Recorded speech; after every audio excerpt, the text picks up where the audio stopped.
I'm going to introduce our first speaker. And our first speaker is Dr. Kevin Bodge, who comes to us from Jacksonville. And I want you all to know he drove down just for us, and we appreciate that. He is the president of the coastal engineering consulting firm Olsen and Associates, and he is doing this for us on his own. And so I appreciate that and want to make sure you all are aware. Olsen Associates is up in Jacksonville, and he's been a coastal engineer with that firm for 38 years. The firm is focused on beach erosion, inlets, reefs, oceanfront resort development, coastal structures, and beach management. Right? Perfect for today, right? Dr. Bodge's experience spans the Southeast U.S.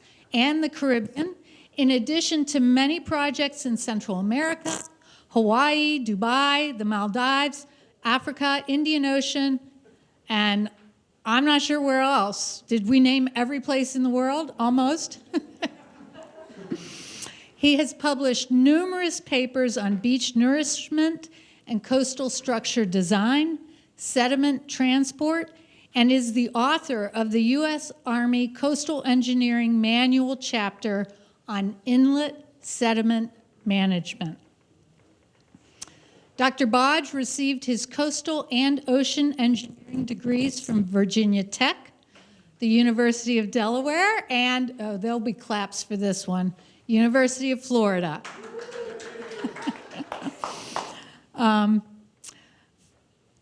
He has taught coastal engineering, physical oceanography, and marine geology at UF, Jacksonville University, and the University of North Florida. And with that, I turn this over to Dr. Bodge.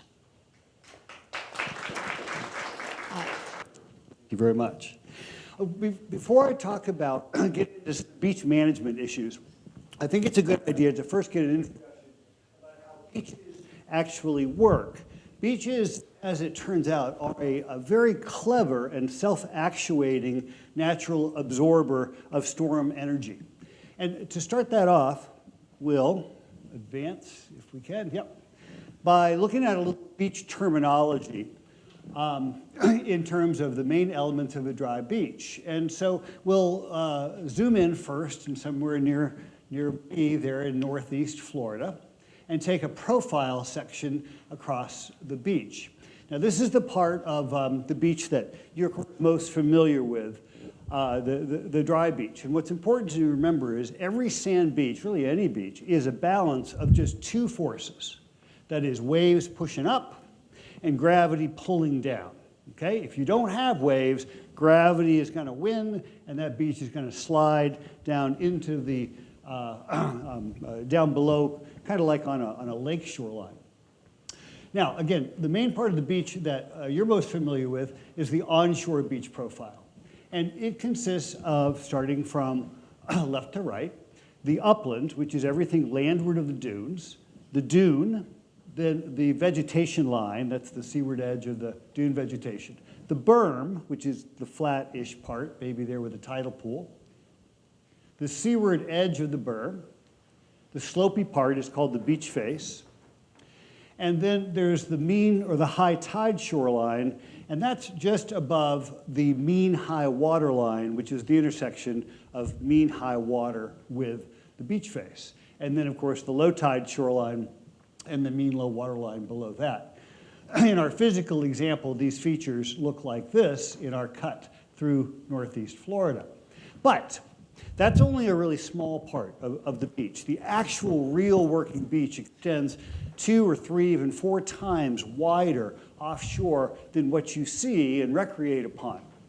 The overall total beach profile consists of 3 main parts. The onshore part we just mentioned, near shore, which is out from the low tide line to maybe 8 or 10 feet of water, and the offshore, which is everything beyond that, out to maybe 20 or 30 feet of water. That offshore submerged profile often contains a trough, right? or a sandbar or multiple sandbars. And this active beach system goes out to what we call the closure depth, which along the east coast of Florida is usually between 20 feet and 30 feet of water depth. Sand is moving all across this profile. Now, in a normal condition where you don't have a lot of storms, it's kind of a typical condition, the beach is what we call a summer profile. It's wide, relatively smooth. But when you have a storm, you don't get just big waves, but you have an increase in water level. So you have a lot bigger waves that are now having to dissipate their energy, and they need more room to do that. That is, there's a finite amount of room, space, water, that's required for a wave to burn itself out through turbulence. So that wave chews into the beach to create more water volume for itself. That causes erosion, which we see as a scarp up in the upland, and it takes that sand and deposits it offshore as a bar, which is pretty clever because now it's shallower out here, and that wave is now going to break on the outer bar. So now it has lots of room to dissipate its energy, and the waves reaching the shore are smaller. As the storm goes away, the water levels drop to normal conditions, wave energy goes down as well. Now there's really too much water volume here for the waves to dissipate their energy. It's out of equilibrium, and so that sandbar is going to migrate itself back on shore and fill in that erosion area, which might take between a couple of days, a couple of weeks, even maybe a year or two, depending on the storm, and it returns it to the profile we started with again, the summer profile. So here says we have our pre-storm summer beach profile I just explained, and it fluctuates between that and the winter profile, which is that eroded profile from the high waves, which might even scarp up into the dune. And the beach just fluctuates back and forth between those two natural extremes. Now, what happens if we interrupt the system by constructing a seawall and backfill it, and there's our house? We've now, again, put an impediment, or what we call an offending structure, in the middle of this naturally fluctuating system. The waves want to open up a certain amount of volume to dissipate the energy. If you can't get that volume from the upland, because there's a wall there, it's going to erode that volume from in front of the seawall in order to create the bar feature that it wanted, as I mentioned before. So we see, again, the structure, in this case, the seawall, protects the upland, but it does so at the expense of the beach in front of it. And of course, then you get wave slamming on top of the seawall too, which creates more turbulence and pulls more sand offshore as well. How does the beach recover after a storm? Well, waves will uprush upon the beach, the dry beach, and they're carrying water and sand. The water will percolate down through the porous sand beach, leaving behind the sand that it was carrying in it. That water, which is moving down into the dry beach, will displace air, which moves up through that porous sand, and it'll hit that little layer of sand that was deposited by the prior wave, and actually sometimes pop it up, creating a little sand dome. These things are usually about the size of a postcard. So I'm happy to see in this audience, most of you know what a postcard is, like most of my younger staff members. But when you walk along the beach and you see these little domes, fine, you cut them in two, there'll be air underneath. It's a sign that the beach is naturally accreting. What happens if you had that seawall in there? Well, again, the whole beach got deflated in front of it, so the beach is wet. All right, it's not dry. When the wave then uprushes onto the beach, there's no dry sand for the water to drain down into. So it just slides right back offshore and takes the layer of sand with it. So when you have a wet beach, like in front of a seawall, it takes a lot longer for the beach to recover, or it might not recover at all. Driving force here is the waves. So let's talk about wave terminology a little bit. Wave, of course, has the trough, which is the low part, the crest, which is up at its peak. The wave height is the total between the crest and the trough. The length of a wave is either the horizontal distance between adjacent crests or the amount of time it takes for those adjacent crests to go by. Typical wave period, like a day like today, about 7 seconds. You have high, short waves, like in a nor'easter, that causes beach erosion. But when you have short, long waves, that causes sand to move up on shore and causes beach accretion. Now, this relationship is also dependent upon the size of the sand grains. Coarse sand doesn't erode as easily as fine sand. When waves rush up on the beach, okay, they deliver a lot of water there onto the beach face, as I mentioned, and that water has to then slide back out to make room for the next wave to come up. That action is what's called the undertow, or undertowed, as John Irving called it in his early books. Let's look at that phenomena from above now. So there's our dry beach, and we got waves coming on shore. And again, the water sliding up on the beach face has got to slide back into the sea. That's called the return water flow, or the undertow, as I mentioned. And it doesn't always happen at the same spot. The water will find low spots in the beach and return out along those areas. When it does so, that's what causes a rip current. That's just the return of the water. Now, eventually, it'll flow back into the system on the next wave. That's why when you're caught in a rip, the lifeguards always say, don't swim against it, just swim out of it to the right or to the left. Or in my case, I like to just take the whole ride all the way out and back, which really bothers my wife a lot. But again, from above, the waves don't always approach the shore straight on, right? They're normally coming in at some slight angle from the north or the south along our coastline. When the waves reach the shoreline and they reach it at an angle, that causes a stress in that direction due to that angle. That stress moves water down along the shoreline. That's called the longshore current. And it takes sand with it. Whoops, let me go back. That is, as that current moves along shore, it carries sand with it, and that is the longshore sediment transport. Waves, of course, approach the shoreline from both directions. In this case, both from the north and from the south. And so the sand is moving both to the south some days and to the north other days. The amount of sand moving in each direction is called the drift, southerly drift and northerly drift in this case. The difference between the amount of sand which moves in each direction over the course of a month or usually a year is considered the net drift. As an example, say in a given year you have about 200,000 cubic yards of sand which moves from north to south along this coastline, probably pretty typical.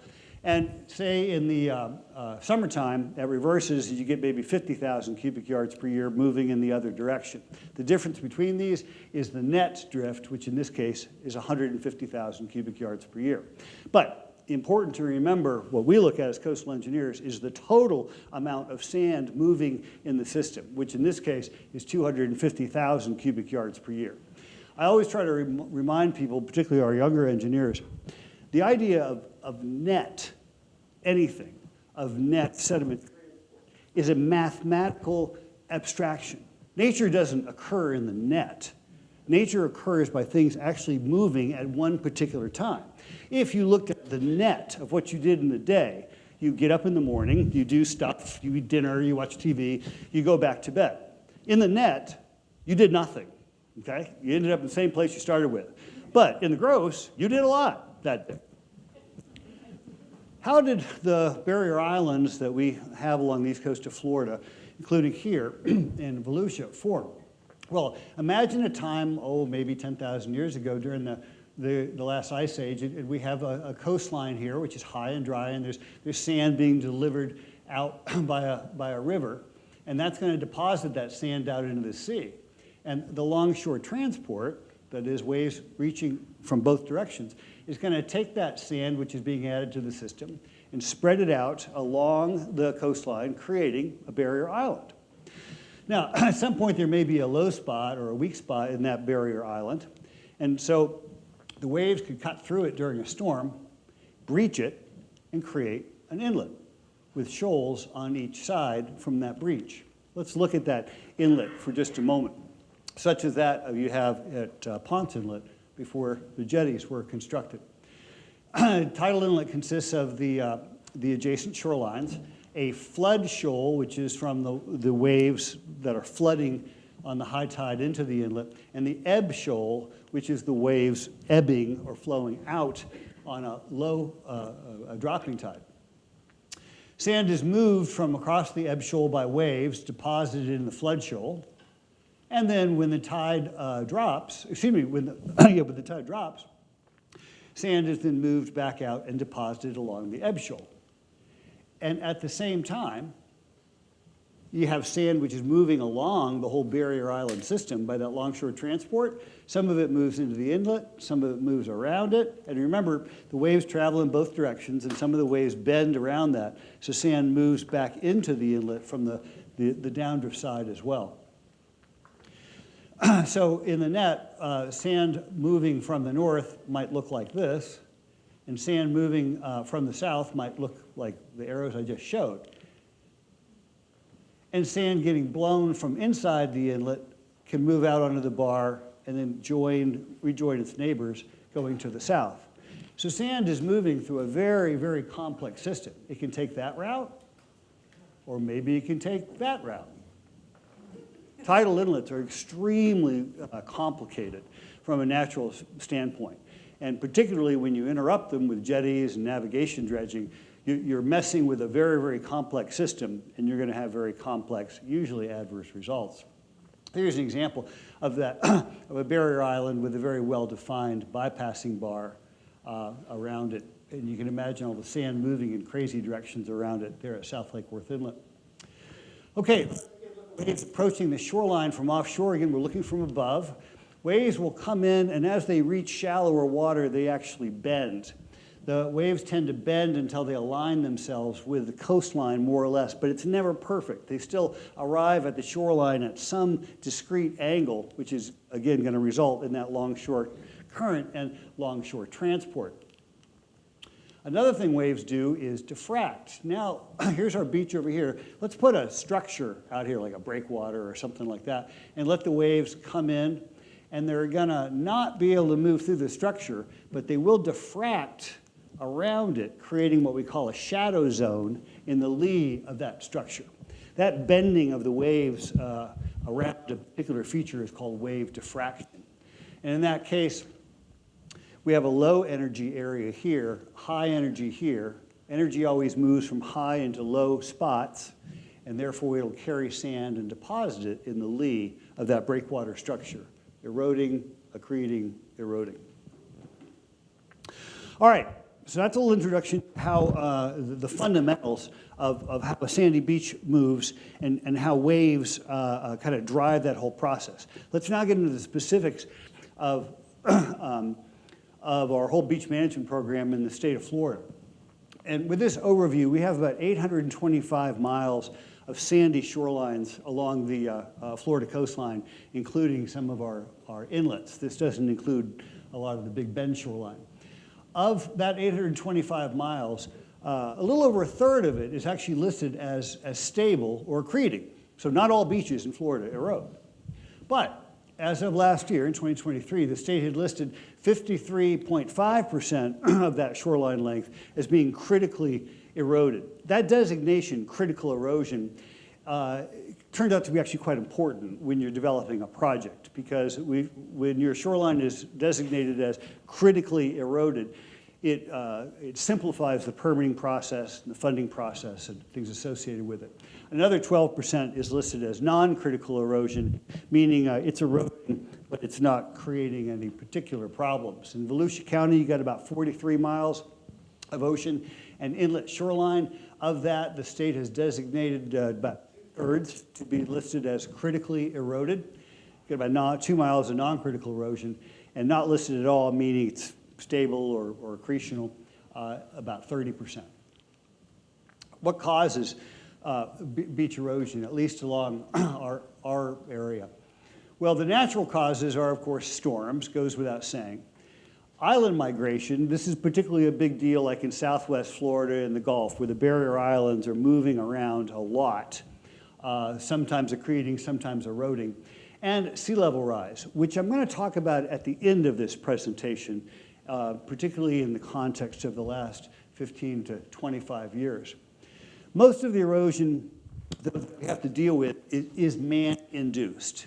And that's caused principally along Florida's east coast by the interruption of that longshore sediment transport I talked about, by navigational dredging, and by jetties. A bigger issue, like around Texas and California more, is the reduction of sediment supply actually being delivered to the beach.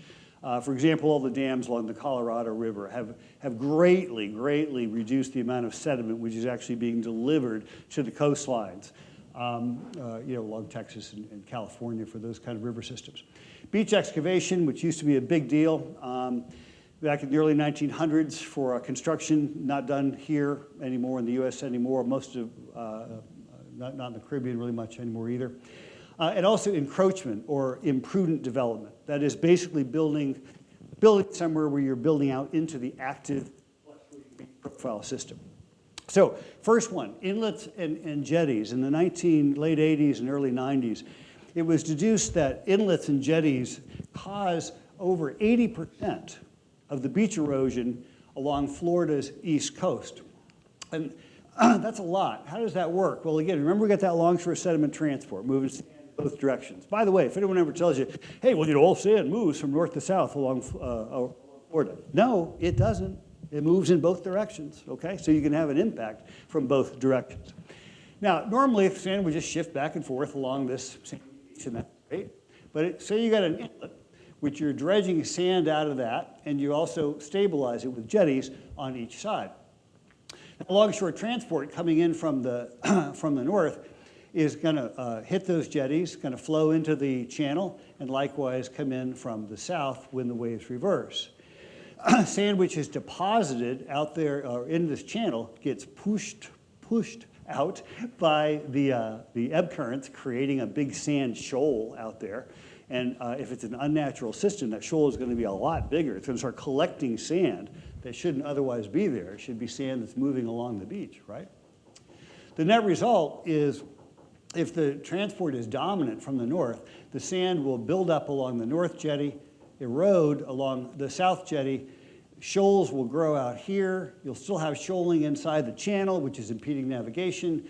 And a lot of that sand is dredged and then dumped in 50 or 100 feet of water offshore. This was a huge problem from the late 1800s up through the 1990s. It really wasn't until the mid-1990s up through about 2000 that we were able to convince the Corps of Engineers that it was a really stupid idea to dredge all your sand and dump it off there and then go find a beach nourishment site and dredge the sand here and put it back on the island.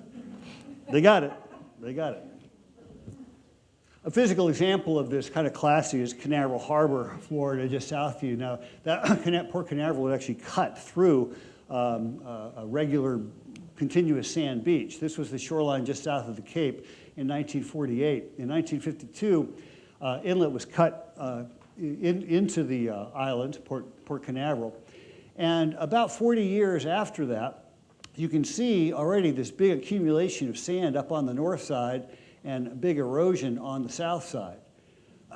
From an oblique angle, 2001, this is just a few years after we started sand bypassing, this offset across the inlet was, about 2,000 feet from the Air Force property down to the city of Cape Canaveral, and the erosional impact extends over up to 15 miles along this coastline caused by that inlet.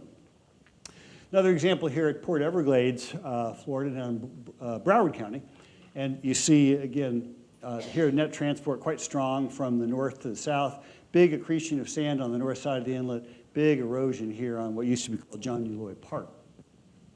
What are the solutions to that? Well, the first is proper building setbacks. I feel like I'm missing something. Okay. Is not building in that active beach profile zone. And that's where we have our coastal construction control line, which was introduced in the early 1970s to say, hey, don't build on the dune. Don't build on these areas that are actually part of the natural beach system. Here's an example of imprudent siting. I shot this out of an airplane one day going to a job in the Bahamas. And so there used to be a sandy beach all along this area. This is New Providence Island. And somebody thought it'd be a swell idea to build these apartments and condos with a seawall out there on the active beach. I knew I'd be getting a call in about a year saying, hey, can you fix my beach? Hey, can you move your building? So retreat is an obvious answer there. And I do a lot of retreat work, that is, especially on resort work, where rather than trying to build a beach in front of an improperly sited building or a highly eroding shoreline, we try to retreat. Obviously, we have a lot of limitations on that here in these highly developed municipal areas such as Daytona Beach. But we do still do it in areas. Here's out on the panhandle of Florida near Pensacola. Here are a couple of developments from the 1960s that were built on the wrong side of the road, if you will. And they had a severe erosion problem. And they had to rebuild this condo anyway. It was just old and had been damaged by a lot of storms. So when they rebuilt it, we convinced them, hey, pick it up and move it 70 feet landward and reorient your parking. And that solved a lot of their erosion problem. So you see the difference between the precondition and after they rebuilt the structure. Again, Bahamas is the Atlantis Resort. It was known as Pirates Cove, or the Phase 3 development. Had an old Holiday Inn on it, which had a lot of really offending, bizarre seawalls and decks that were built right out on top of the beach. The whole hotel was demolished, and at the same time I said, let's demolish every structure that extends out into or near the water in order to create the new resort, and that's the same spot there after a little bit of beach nourishment, but mainly just by removing the offending structures. At inlets, again, being the big problem, and bypassing is the solution. There at Port Canaveral, which I showed you before, we introduced sand bypassing, I say we, the Corps of Engineers and Canaveral Port Authority, for which I'm the consultant, beginning in about 1995, where a dredge is brought in about every 6 years and actually dredges the sand right out of the beach here along the Air Force shoreline and pumps it to the shoreline south of the inlet. We've moved about 6 million cubic yards of sand by that and have pretty much mitigated the historical impact associated with that inlet. Bypassing at inlets goes back actually to the 1930s. The first plant was built here in Florida at Boynton Inlet, South Lake Worth Inlet, with a fixed plant. And there you see it from above. Sand is picked up on the north side, pumped through a pipe underneath the bridge and deposited on the south side. Beach nourishment is the go-to tool, though, in the state of Florida for managing beach erosion problems. And that has been the case since beginning in the mid to late 1970s. Prior to that, as I'll show you in a moment, structures were used everywhere, the proliferation of groins. But starting in the 1970s, the technology had developed to say that, hey, you could actually restore beaches by sand brought in from an acceptable source outside of the system. Beach nourishment is conducted typically on a large scale by dredges. In this case, here's a dredge working in an area which is a couple of miles offshore in about 35, 40 feet of water. It's a pipeline cutter head dredge. Discharges the sand as a slurry onto the beach. And here you see that construction of the beach being pumped out of the pipes as the beach widening increases and moves down along the shoreline. Again, this is a cutter head pipeline dredge, meaning the dredge is actually connected by pipeline to the shore, picks up the sand from the seabed, and pumps it for direct discharge onto the beach. Another system we use a lot is called a hopper dredge. That's a ship that goes farther offshore, maybe 6, maybe 10 miles offshore, sucks up sand through two like big vacuum cleaners or ladders that are trailing behind the hopper dredge ship, picks up the sand, collects it, and holds it inside the ship's hold, maybe 3 to 4 or 5,000 cubic yards at a time. Then when it's full, sails up toward the shore, hooks up to a platform, in this case a booster pump, which has a pipeline that runs to the shoreline and then discharges that load of sand from the ship so it can go out and pick up another load. The effects of beach nourishment are, by all accounts, very, very, very dramatic when it's done properly. Here's a site in Cocoa Beach. So this is typical pre-project conditions around 1998, 1999, before we built the first big renourishment project there. This is a condition just about 1 year after the project. Since then, of course, all the dunes have been rebuilt, and the beach remains just as wide. Here at Amelia Island up in Nassau County, had a huge erosion problem there at the south end of the island in the state park. Scarps along this area on the order of 20-some feet high. They'd lost all of the beach. And here's what the beach looked like after it was restored. And again, we renourish that beach periodically now, about every 10 years or so, and it looks like that today. This is not just a thing in Florida. It's common throughout the United States and overseas. Very famous beaches such as Ocean City, New Jersey, typical condition. Again, this photo about 20 years ago looks pretty much like that today. Panama City Beach here in the 1990s is what people see today when they go. But before nourishment, these two beaches looked like this. Most people don't realize that the beaches that they are going to for their family vacation or whatever are the product of beach nourishment. A typical beach fill or beach nourishment project requires about 30 to 130 cubic yards of sand per foot of shoreline length. Okay, that means for every foot of shoreline, you're placing between 30 and 130 cubic yards of sand. And again, remember, cubic yards, cubic feet. That's called the fill density, and it's very important because beach nourishment, especially on an eroded shoreline like you have in Volusia County, it doesn't work unless you hit it with a big hammer. Okay, so we're talking about big volumes. A typical ocean project is going to be between 2 and 10 miles in length. And so a typical project is going to be placing anywhere between 400,000 and 3.5 million cubic yards of sand. A lot of people say, hey, we just finished a beach nourishment project. We placed 10,000 cubic yards of sand by truck haul for an upland source. It's like 10,000 cubic yards. It's like, did you even see it? Production-wise, a hydraulic dredge, cutter head or hopper dredge, will produce between 10 and 30,000 cubic yards of sand per day. So these bigger projects I talked about might take anywhere between 4 weeks to up to 4 months. A truck haul project, in contrast, will place about 1,000 to 3,000 cubic yards of sand in a given day. Now, a beach nourishment project in profile view kind of looks like this. You construct a template that looks like this, where here's the dry part above the water, and that's below the water.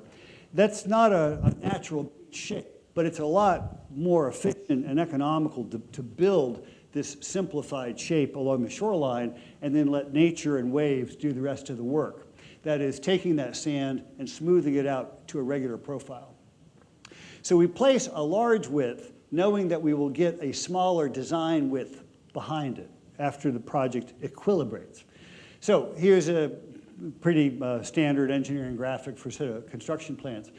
We'll place a 165-foot wide berm of sand, knowing that a lot of that's going to erode off into create the offshore profile and lead maybe 100 feet behind.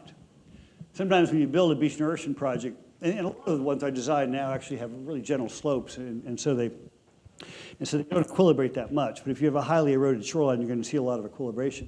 But the classic thing you used to hear in the 90s a lot was, it's like, oh, what a waste. You just built this 150-foot wide beach, and a third of it just washed into the sea the next month. Well, that's what it's supposed to do, because I'm not going to pay to move that sand offshore when the waves will do it for free.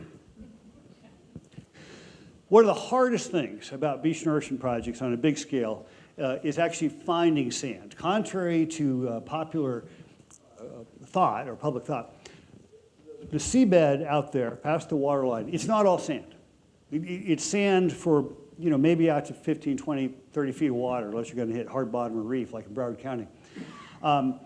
Most of the seabed out there in the Atlantic Ocean is silt or clay or rock, gravel or marble or other things that aren't suitable for beach nourishment. So finding a good sand source, which is beach compatible, matches your beach, is a hard thing to do.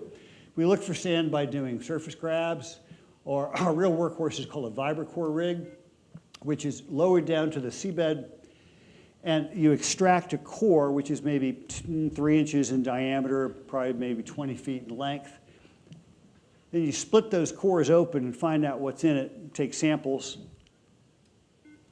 And from that, you create, the geologist creates a log that shows what is the nature of the sediment on a foot-by-foot basis as you go down into the seabed. In this case, boy, we got a lot of great sand right there, but rats, it is buried underneath 10 feet of stuff, which means I can't use it because I can't cut through all that stuff to get to the sand. Once you get those samples, you look at the grain size of the sand, and physically what that means is you take your sample of sand and you run it through a bunch of sieves, and that sorts it out into various layers of very coarse material, to medium sand, to fine sand, and that tells us what the sand grain size is. Another solution in our engineering toolkit is dune restoration. Here's an example of dune restoration on a recently restored beach where, again, we put in sand fencing. In this case, divided so marine turtles get in and out of it, and then plant sea oats all around it. Within usually a short amount of time, this thing will evolve into a natural dune system. In fact, this is just like 2 years after we installed this dune fencing system at just south of Port Canaveral. One thing that's really important, though, in terms of like the dune fencing and vegetation is it doesn't work if there isn't any sand in the system. If you've got a highly eroded system so that the beach is mostly wet, particularly at high tide, then there's no sand to be blown around and caught by this system. So you have to have some kind of a healthy beach, dry beach system in the first place before you can get dune restoration to work. What about the role of coastal structures? I've talked about beach nourishment so far. Let me give you an overview of the different kinds of coastal structures that are out there. First, we'll talk about shoreline armoring. Classic examples of armoring would be a seawall, which is a vertical structure we talked about before, or a revetment, in this case, rocks which are placed on a slope. Let's go back to our case of our house with our seawall, again, the vertical seawall we talked about before. A rock revetment is the same thing, but it takes up more room on the beach. The advantage of it is it dissipates the wave energy through turbulence into the rocks, but it occupies, what might be 15 or 20 feet of beach width, as opposed to just a foot or 2 foot of beach width with a seawall. A mix that brings the worst of both of those two things together are sand-filled geotextile tubes, okay? They are vertically reflective because they are hard, and believe me, they are hard to remove, and they're sloping, okay? So they're reflective like a seawall, and they also take up a whole bunch of room on the beach, and they're really hard to get rid of. So here's our, again, going back to our summer beach profile and our winter beach profile where the beach fluctuates between those two things. As I mentioned before, if you have any kind of a offending structure which interrupts that natural process, we're going to get deflation in the front of the seawall as the waves try to generate more room to dissipate their wave energy. And as we mentioned, when you have a structure here and no dry beach in front of it, then you have less potential for the waves to percolate down through the beach and actually cause the beach to recover itself afterward. There's a lot of variations on these coastal armoring things, so-called innovative technology, i.e. technology that fails. This is I don't even know what to call this. It's a porous bulkhead thing. It's like a seawall made out of concrete masonry units that are supposed to allow some water to go in through it. So it's like I don't know what it's doing. It's making a huge mess. This is at Kailua Beach on the windward side of Oahu. It was removed after about a year. What is the effect of structures when we look down from above? Again, looking in plan view, we got our waves approaching from the right. Here we have a fellow who's put a seawall out there on the beach. And we have some erosional event which has caused the beach to erode back and expose that seawall, so it's now active. The waves moving alongside these return walls will actually cause the beach to erode on each side. That's called flanking erosion. And if the waves are coming from an angle, remember we have sand now moving along the system, that'll get hung up in this area and not be able to make it around the seawall, so it'll cause more flanking or erosion on the downdrift side as well. As a result, the neighbors are not happy, and so they build their own seawall next to it and down here in order to arrest the erosion which was caused by the existing seawall. Here's a recent practical example of that in action. This is down Sailfish Point in Martin County. This is the 2001 condominium. There's a seawall that's shown here in yellow along this area, and it's buried well within the uplands here. Okay, in this particular photo during a storm, it was exposed here. Let's look at the tail end of this structure after we had some pretty strong nor'easters. There's the tail end of that seawall, and you see the flanking on the leeward side of it, right? And it was getting ready to get right up underneath the building into their parking garage, but we threw a lot of rocks on it in an emergency to try to hold it in place before we could do beach renourishment. From the side view, it looks like that. The solution in cases like that, if you can't remove the seawall, is to isolate the seawall. That is, get it to a position where the sea cannot activate it except for a very, very, very severe event. Practical example here, Patrick Air Force Base down in Brevard County. This is the officers club, it's no longer there.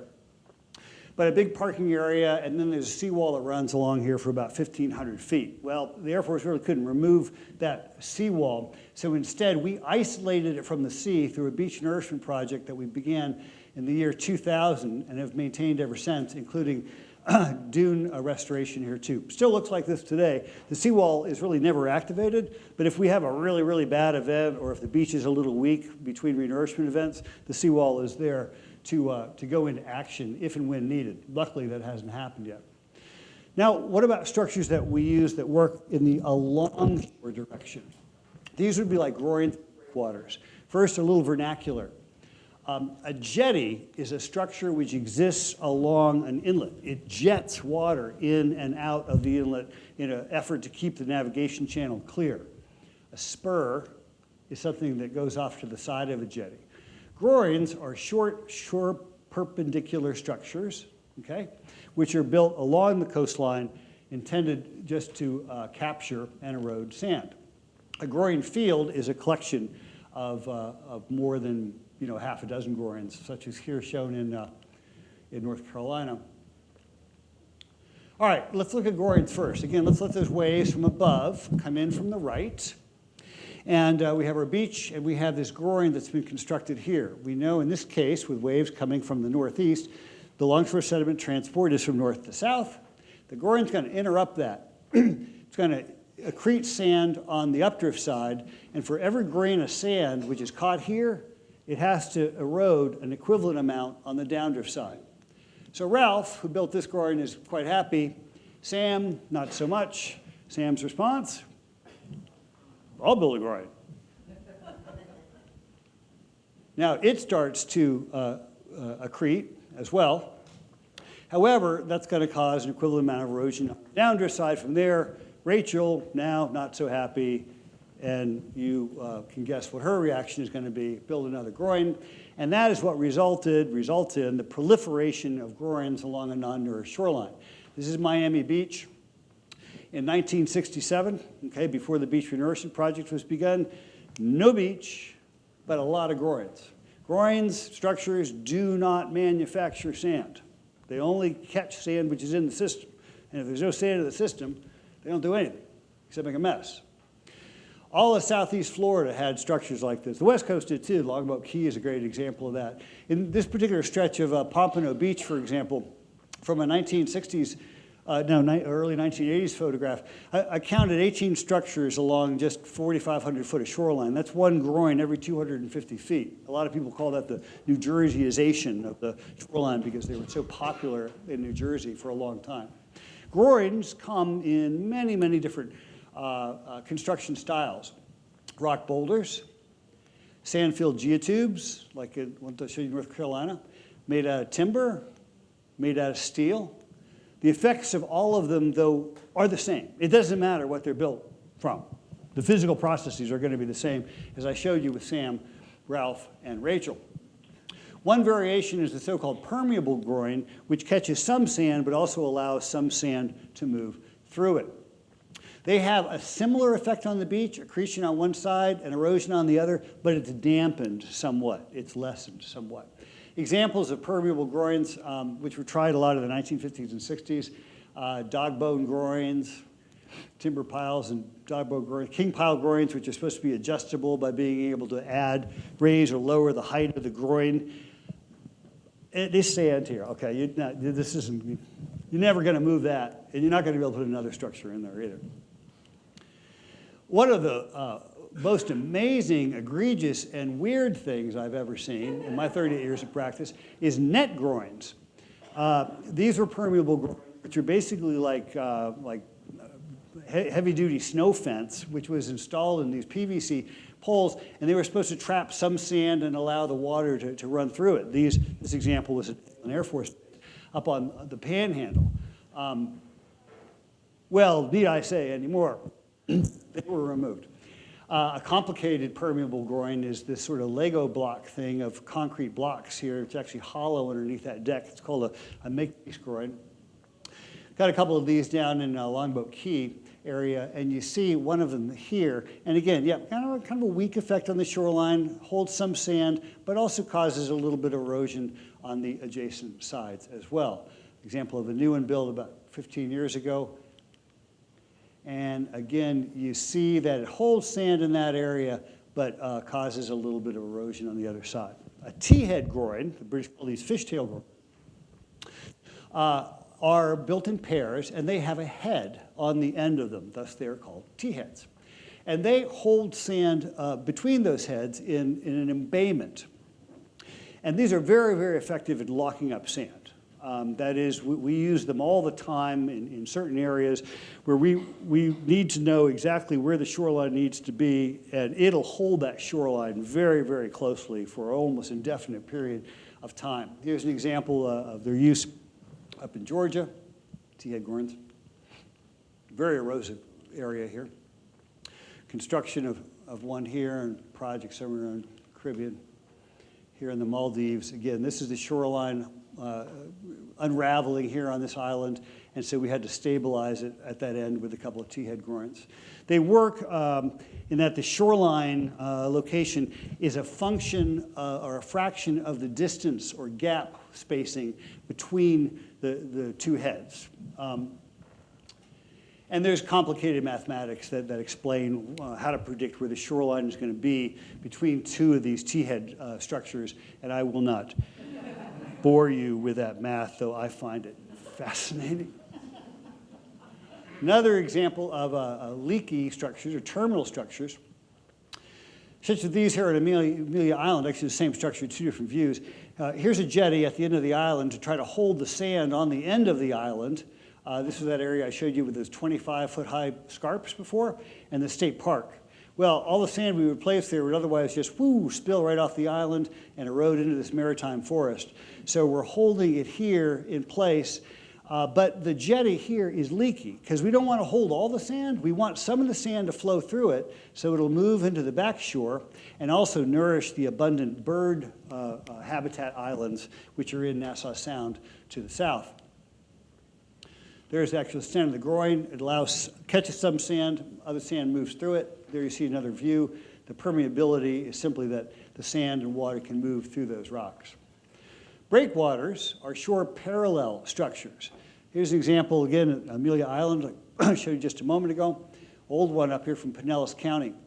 You see they have a predicted salient effect in the lee of them. This one almost a tombolo.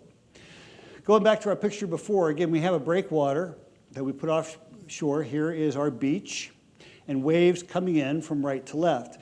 Remember, I showed you before, there was that shadow zone as waves diffract around it. Sand will be moving along the shoreline as well, right? So we have areas of high energy, low energy, a shadow, and high energy down here. Sand will get moved into the lee of this area because it's low energy. And the end result is sand will build up in the lee of the structure, but erode here, because again, for all of the sand which accumulates here, an equal amount has to be eroded somewhere else. That's a nearshore breakwater, and it'll create a salient, like I showed you in the prior pictures. If you put the structure too close to shore relative to its length, the salient will actually grow out and reach the structure called a tombolo. It's named after the Italian word for trumpet because it looks like a trumpet, right? And it'll actually create a groin now, because now sand won't be able to move past this thing. It can't break through the tombolo. If you put the structure very far offshore, then it'll just have a weak effect, or maybe no effect on the beach. A submerged breakwater is an oxymoron from an English grammar standpoint. Its effect is such that it still allows wave energy to go through here, creating a lower energy area here. But remember before I mentioned that the waves rush up on the beach and they have to return that water back to sea, right? Well, they can't anymore here because this thing is in the way. So the return flow has got to go along the beach to find a way out in order for the next wave to come up on shore. That actually causes the beach to erode behind the submerged breakwater. So you see erosion behind the structure that was supposed to be your erosion savior, and a little bit of accretion on either side. These structures, that contrasts with a submerged natural reef, where if this is like a coral reef or a shoal or something like that, it might be 300 feet across, okay? So it's really long and big and low, and it can actually dissipate energy, unlike an engineered structure. These submerged engineered structures were tried at a couple of places. One classic example is in Palm Beach County in the mid-1990s, called so-called PEP reefs. You see these submerged structures, the water's clear, so you can see them underwater. And they actually caused a whole bunch of erosion along that area, and the state made them remove them all within a year or two. The reason that these things, again, don't work very well is a submerged breakwater, a structure that doesn't pierce the water surface, will reduce only about 20% of the wave height. So still 80% of those storm waves are going to come across this structure. And in a storm, the water level is even higher, so the structure is even more submerged, and even more energy gets through. So when they're supposed to really work in a storm, they really don't work very well at all. Generally speaking, the applicability of coastal structures is very, very limited. And for a long time in the state of Florida, beginning in after beach nourishment was started in the 1970s, starting around the 1980s, structures were basically just banned. You have to really make a strong case if you're going to use a coastal structure someplace. It has to be an area of unusually high localized erosion stress, or a spot where you're going to transfer an erosional area into an accretional area. That is, you're going to balance the shoreline out. Sometimes structures are used to protect sensitive natural resources, like if we can't let the beach sand go out and bury coral reefs or seagrass. They can be used at the end of a littoral system, so there's nobody downhill from you, if you will, that is going to be impacted by your structure. Or they can be used in those areas which are completely not connected to another littoral cell. That is, you can't use them on an open coast, because in the example I showed you of like Rachel and Sam and Ralph, they're going to cause an impact someplace else. Examples of some of these where they can be successfully used is this one at Fisher Island, which is in Dade County. This is actually the project where we, my partner and I, introduced structures to the state of Florida using these T-head groins. This is a technology we actually spotted that was being used in Eastern Europe, in Romania in particular, and adapted it here for use in the United States. It works here because government severed this island from the rest of Florida. This is the end of the Florida East Coast system, okay? But it was cut off and highly erosional. So it's its own littoral cell, and we could lock the sand up with these T-head groins along this area, which we did in 1991. And the sand is held. It's only had to be renourished once in the 30 years since we built that project. Another example, structures just on the downer side of Port Everglades Inlet. where this is a super highly erosional stressed area with a Navy facility which couldn't be moved. So we used some structures there to stabilize the beach. We still have to place sand inside that system, though, on a periodic basis. Structures used along the Fort Clinch historical Civil War fort there in St. Mary's River entrance on the Florida-Georgia state line. And again, these structures work because the Corps of Engineers dredges sand out of the inlet every couple of years, and they pump it into this field of structures so we don't cause erosion anywhere else. But when you put structures along an open coast, like these T-head groins that were built in the 1950s along Deerfield Beach, they do a good job of holding the beach all along that area. But you can see the erosional signature they caused in downdrift Hillsborough Beach. Ooh, subject to big lawsuits between these two. 32nd Street, Miami Beach, there was a hot spot at 32nd Street, so they decided to try to stabilize it by 3 breakwaters offshore. They did a good job of stabilizing this area at 32nd, but you can see the erosion that it caused along what was otherwise a very stable area just to the south. Okay, conclusion on the structures. As I mentioned before, applicability of structures is really super highly site dependent. In a coastal armoring sense, like seawalls and armoring, you got to remember that they're going to protect the upland. They're not going to protect the beach. Okay? That's just a fact.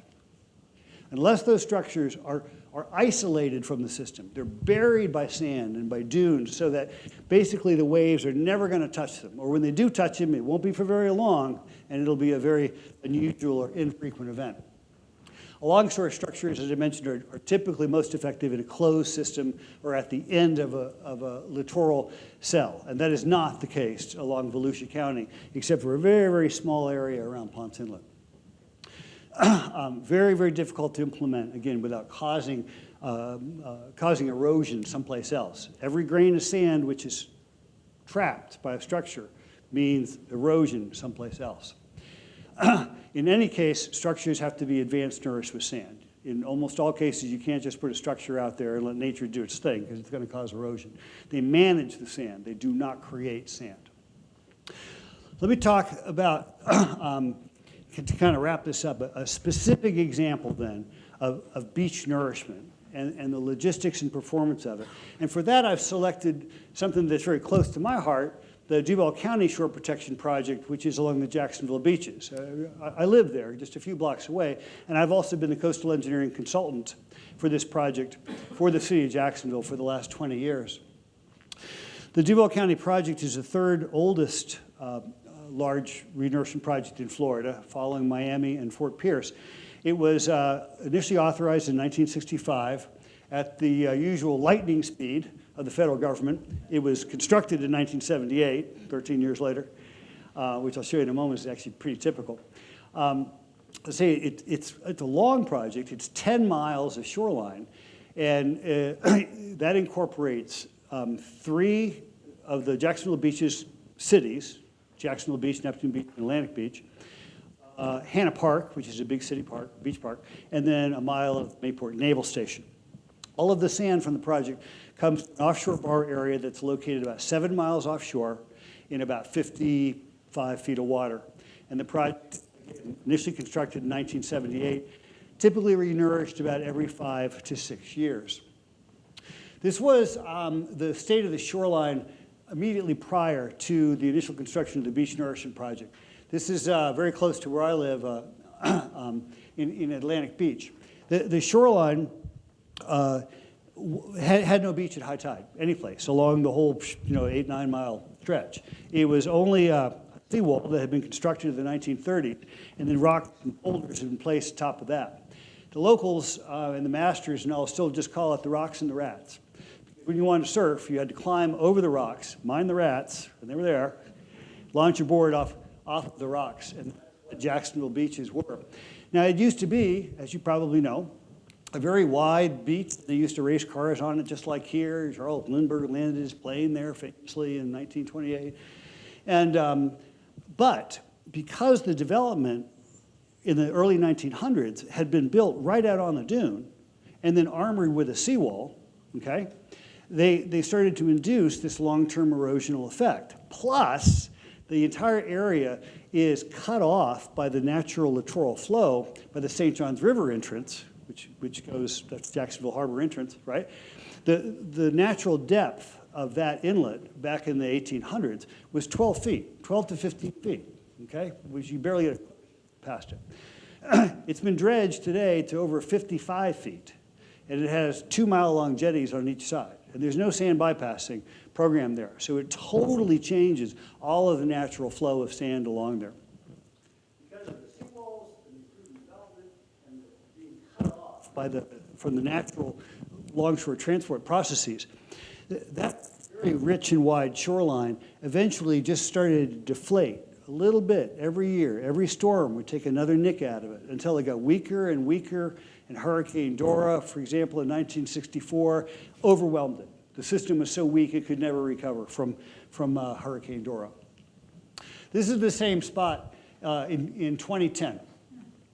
The seawall is still there. It's, in this picture, it's right about there, okay, behind this dune.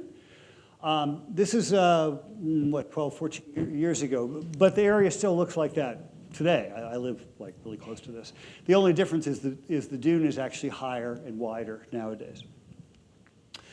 So this is what the beach looked like again in 1973, 5 years before the Beach Nourishment Project. Again, this is probably about a low to mid-tide photograph.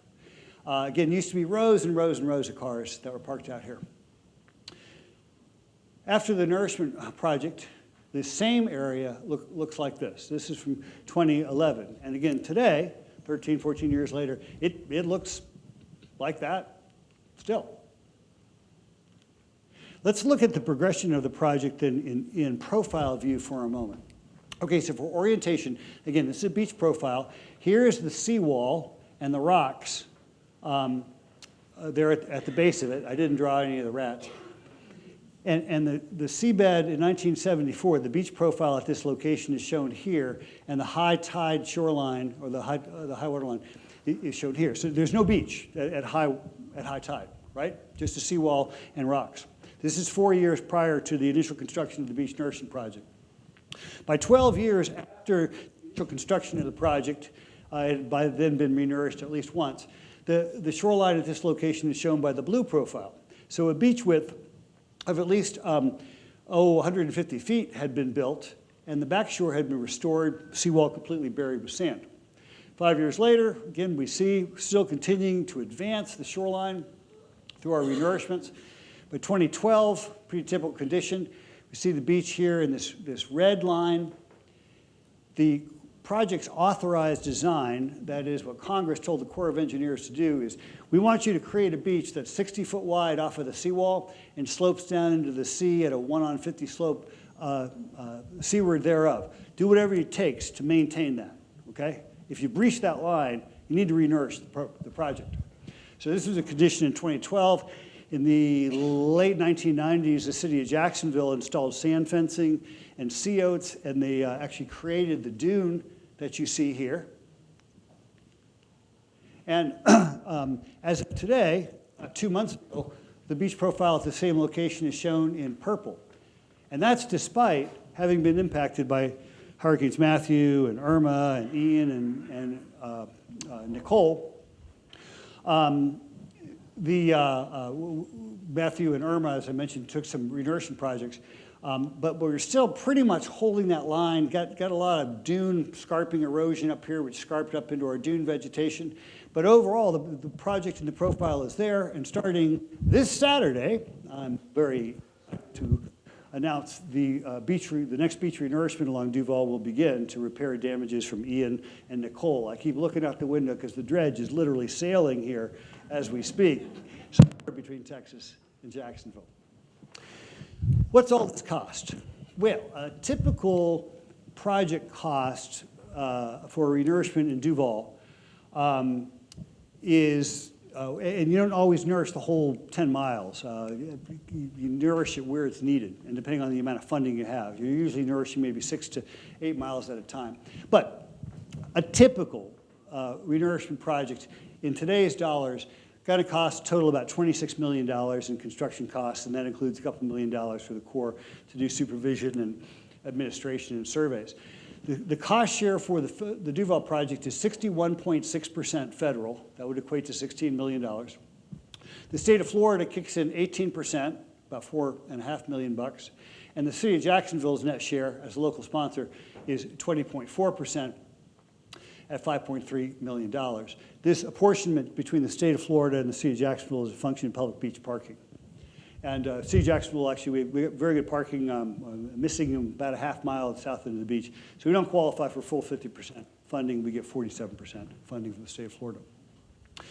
Also, additionally, out of pocket, the city of Jacksonville spends about $1.5 million in related costs in between every 5-year renourishment. That's to pay for surveys, ride design services, and stuff like that. And again, half of that is reimbursed by the state of Florida. These are expensive projects. Just mobilizing that dredge, as I wait for it on the horizon, Corps of Engineers paid $9 million to mobilize you out there.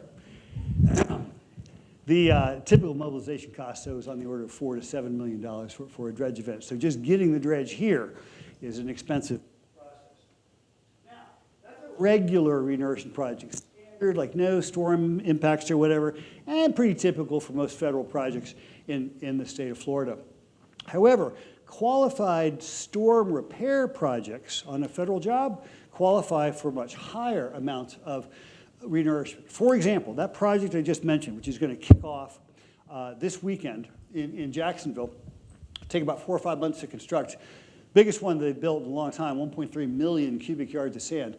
The cost of that project, as contracted, is $34 million, and it is going to be paid, it is being paid 100% by the federal government, by the Corps of Engineers. City of Jacksonville will kick in what'll be about $700,000 for support services, but we'll get half of that back from the state of Florida. Actually, we'll get all that back from the state of Florida because of Hurricane Nicole. And going backwards for a minute, that's because of the damages we had from Hurricane Ian and Nicole qualified for this very high level of cost share from the federal government. Interestingly, the 2 renourishments we did before that similarly qualified. The repairs in 2019, after Irma, were paid for about 90% by the federal government, and Matthew was repaired at net about 80% cost of the federal government. City of Jacksonville kicked in $7 million of its own money just to repair the dunes. We got 95% of that back afterwards through reimbursements from the state of Florida and from FEMA. So, in terms of how do I get on this train? Well, getting a ticket's hard. From a planning standpoint, here's the reality of a beach nourishment project. For a non-federal project, one that doesn't involve the Corps of Engineers, typical planning horizon is shown on the left. This is a project that we designed and got implemented for North Ponte Vedra, north end of St. Johns County. It's actually under construction now. It's got another month or 2 to go. It was stirred mainly by impacts from Hurricane Irma in September of 2017. In 2018, there's a lot more increasing discussion between the locals and St. Johns County. By 2019, like 2 years later, the county actually gave us an engineering contract to spin this thing up into what might be a real project. By December of this past year, all of the design was done. We found a sandbar area. We established the erosion control line. We got the easements, got the construction plans, got it ready to bid. February, we put it out for bid. We thought nobody would bid on it because everybody's like super busy, all the dredging companies, and there's not many of them. But Weeks Marine actually had a break in their schedule, and they said they would do it, and they would start in 2 weeks. So the project is actually under construction. So that's kind of a fast track, and that's a non-federal project. That took about 6.5 years. It's pretty typical. Now for a federal project, a federally authorized project, I'll use the example of Brevard County, North Reach and South Reach. So the timeline of this one starts in 1986. The Corps of Engineers agreed, finally, to do an initial study on whether or not a federal project was justified along 20-something miles of the Brevard County shore. Remember, that's the area that was really impacted by Port Canaveral, right? The 10 to 15 miles of severe erosion. Their study found that, no, you don't qualify. The county took issue with that and said, we think you're wrong. So they hired us, 1988, to go do our own study. And we showed the Corps of Engineers why they were wrong. The Corps eventually agreed around 1989 or 1990 and said, okay, we got it. We will kick this into an authorized study, into a study, but we'll probably never authorize it. But we'll do the study and take your money anyway. They finished that study around 1995, and at that time, I won't go into all the details, but Port Canaveral, the local folks along that area, they had a lawsuit against the federal government and said, you better fix this, because it's a federal navigation project that caused the problem. Lawsuit prevailed, and the Corps of Engineers had to authorize the project, which they did in 1996. By 1999, we had all the design done, the borrower areas identified, the easements in hand, and importantly, the federal appropriations to build the project. It was actually bid in 2000, and the initial phase of construction was completed in spring of 2001. That time frame is, for the federal project, 15 years. And that's very typical. 12, 15 years. I got another one here in Brevard that was 18 years.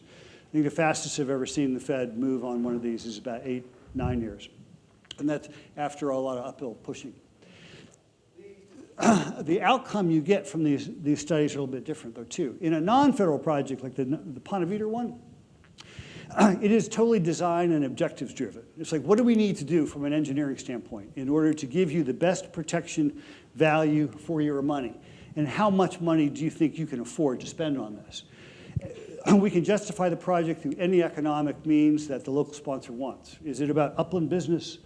Is it about tourism and recreation? In the cases of Jacksonville Beach, for example, we had zero downtime from many of those hurricanes I mentioned because of the presence of the dune and the beach.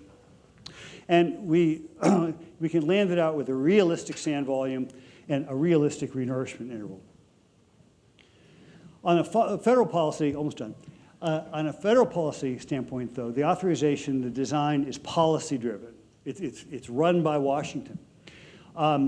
They don't care what your local budget is. It could be huge. Doesn't matter. It's whatever they tell you it's going to be. And the benefit cost justification is based on some very strange metrics that are very much centered on a narrow bar, which is very hard to cross. And lately, with the most recent projects, like in St. John, it results in an optimization that says that the project is going to be really small in volume, like maybe 15 or 20 cubic yards per foot at most, with a renourishment interval of 10 to 15 years. Well, that's impossible. That's not going to work. So is any of this erosion stuff going to stop? I want to conclude with one last comment, and that's about sea level rise. The sea level rise thing is real, and it's making our beach erosion problems even worse. However, on the ocean side, it's manageable, because as the ocean rises, we can match it by increased berm heights and dunes, and that's what we're doing now. All of the measured gauges around Florida, and including in the Gulf, show an acceleration in sea level over the last 20 years or so. Here at Lake Worth Pier, we see a measured annual tide record from the 1985 through 2023. There's a gap in it due to a data gap right here. That's between 1990 and present. It's an 8.5-inch increase in measured sea level. This isn't speculative, it's measured. That's the same amount of sea level rise there was in the entire 100 years prior to 1985. And that trend line equates to 3.4 feet per century. Similarly, down in the Keys, at Virginia Key, we see a trend of about 1.1 foot per century, pretty standard for the last couple hundred years, up until like 2010 or 2012, and the rate just taken off over the last 15 years, again, to a value of about 3.5 or 3.6 foot per century. That's a scary value, and something that's going to be the big challenge to face for beach managers in the future, particularly on the upland. With that, thank you. I'm sorry to, details. Sorry to run a little long.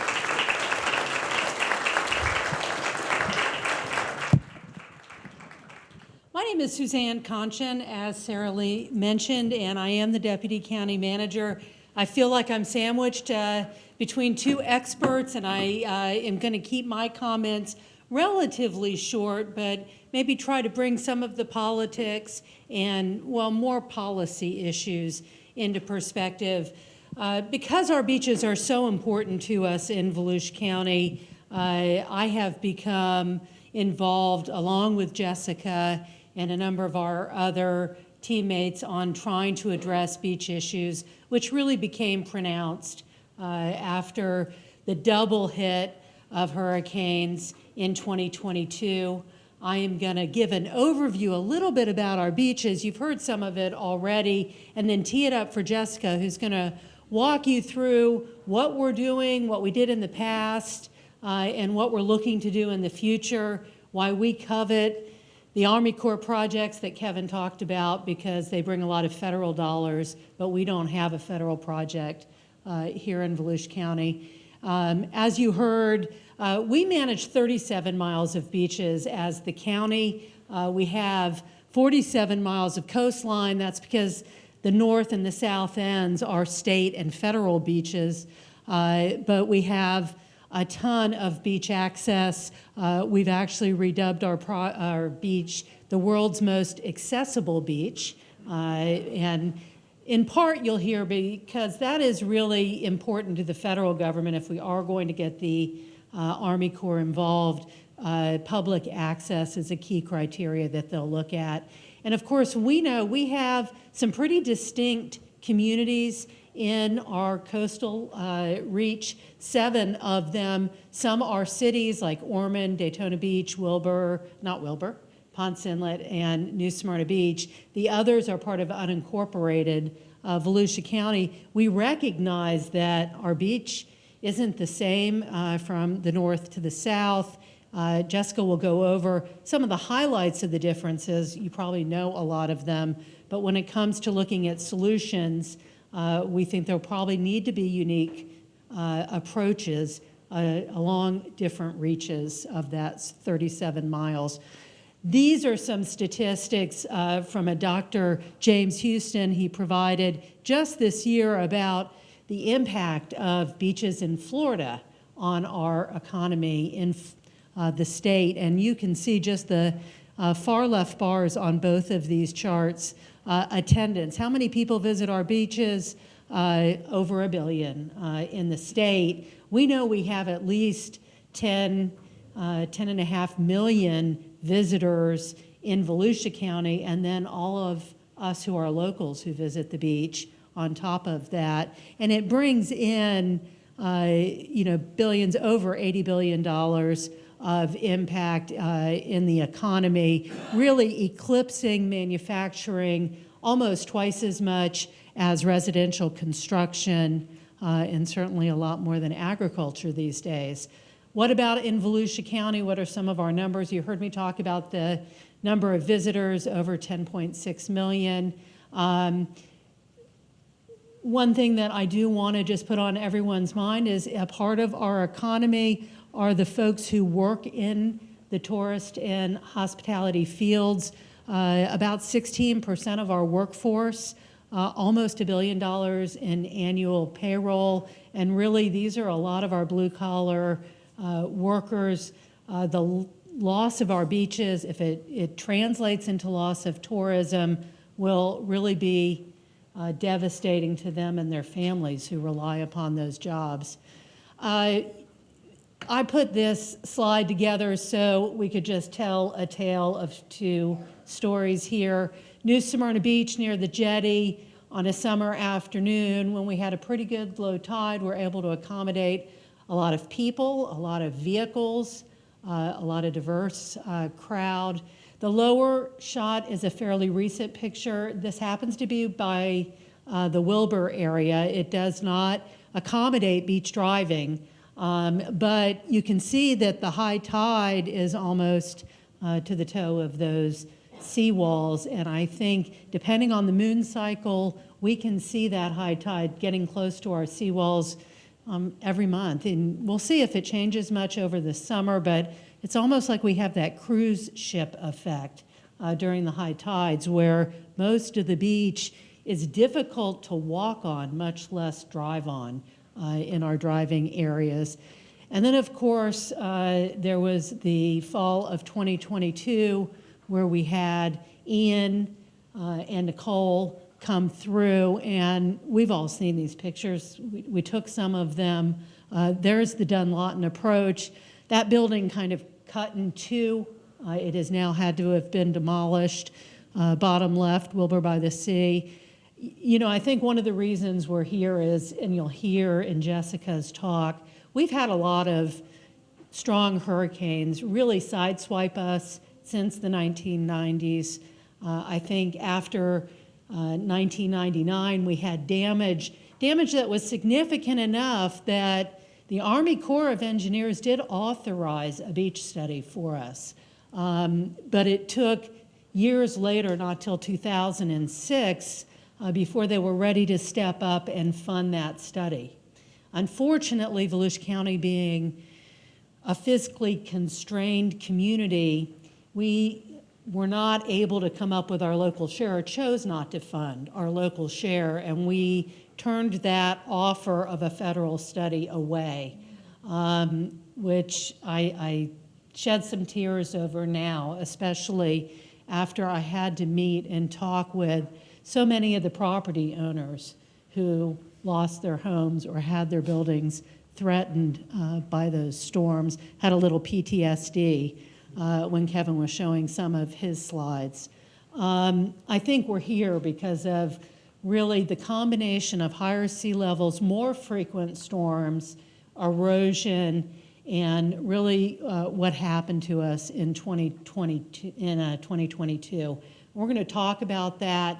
I'll give you a little bit of a preview and say the state recognized two important things. I want to just plant the seed for our part of the conversation with respect to Volusia County.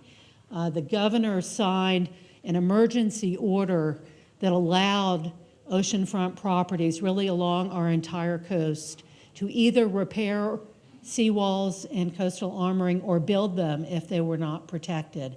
That really breached the long-standing review under Florida statute, where the Florida Department of Environmental Protection was trying to avoid some of the mistakes that other communities saw by having such a proliferation of seawalls because of the erosion effect that it had. He gave the property owners that right for them to protect their property. And with the other hand, he gifted the community $77 million to put some sand back on the beach. And I know I spoke and Jessica spoke with staff members from the FDEP almost daily for a long time, but many, many times, and they said, we're allowing the seawalls, but you as a community really need to embrace sand nourishment as a component, and they were recommending that we move forward with some studies both at the state level, which we are now kicking off, and Jessica will talk about that, and at the federal level with the Army Corps of Engineers. And we'll talk about how we've been re-engaging our partners in Washington, D.C. Jessica and I were actually up in D.C. last week, meeting with members of the Army Corps and the White House Office of Management and Budget, trying to get them to reauthorize the monies, really appropriate the monies to do the study. I was asked by Sarah Lee to cover a couple topics, but I'm going to do them really quickly because that slide that Kevin had where you're asleep on the table, I think whenever you talk about permitting and regulation, that's what you want to do. But we do have a highly regulated coastline. It's important to understand who regulates it, and you've got really every level of government involved at one point or another. The Army Corps of Engineers, we've talked about a little bit, but be aware that they really do regulate everything from the mean high water line east into the ocean, and you can see the dotted lines. I don't know if I have a pointer with this. It doesn't matter. You can see the, thank you.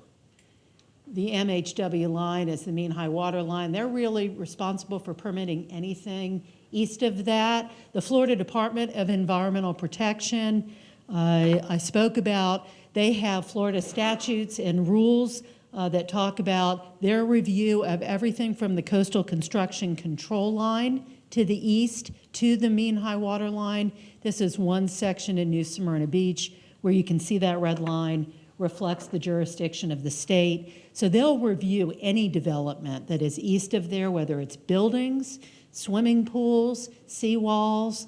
They have a permit process for that. They are typically trying to minimize impacts on the coastal environment and to ensure that the sand stays in the system, but they're also weighing private property rights. And so they will permit a property owner to develop. This is not a setback where you're not allowed to develop east. It is how you develop east. And then you have the county and our cities. Volusia County holds what's called an incidental take permit. That's a federal permit by the U.S. Fish and Wildlife Service. It allows us to have beach driving. And in order to get that incidental take permit, we had to prepare a habitat conservation plan to make sure that we minimize impacts on endangered species.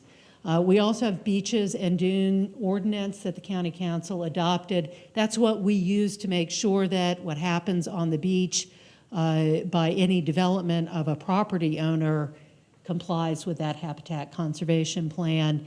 And part of that is making sure that we stay dark on the beach during the turtle season so the turtles can find their way back into the ocean.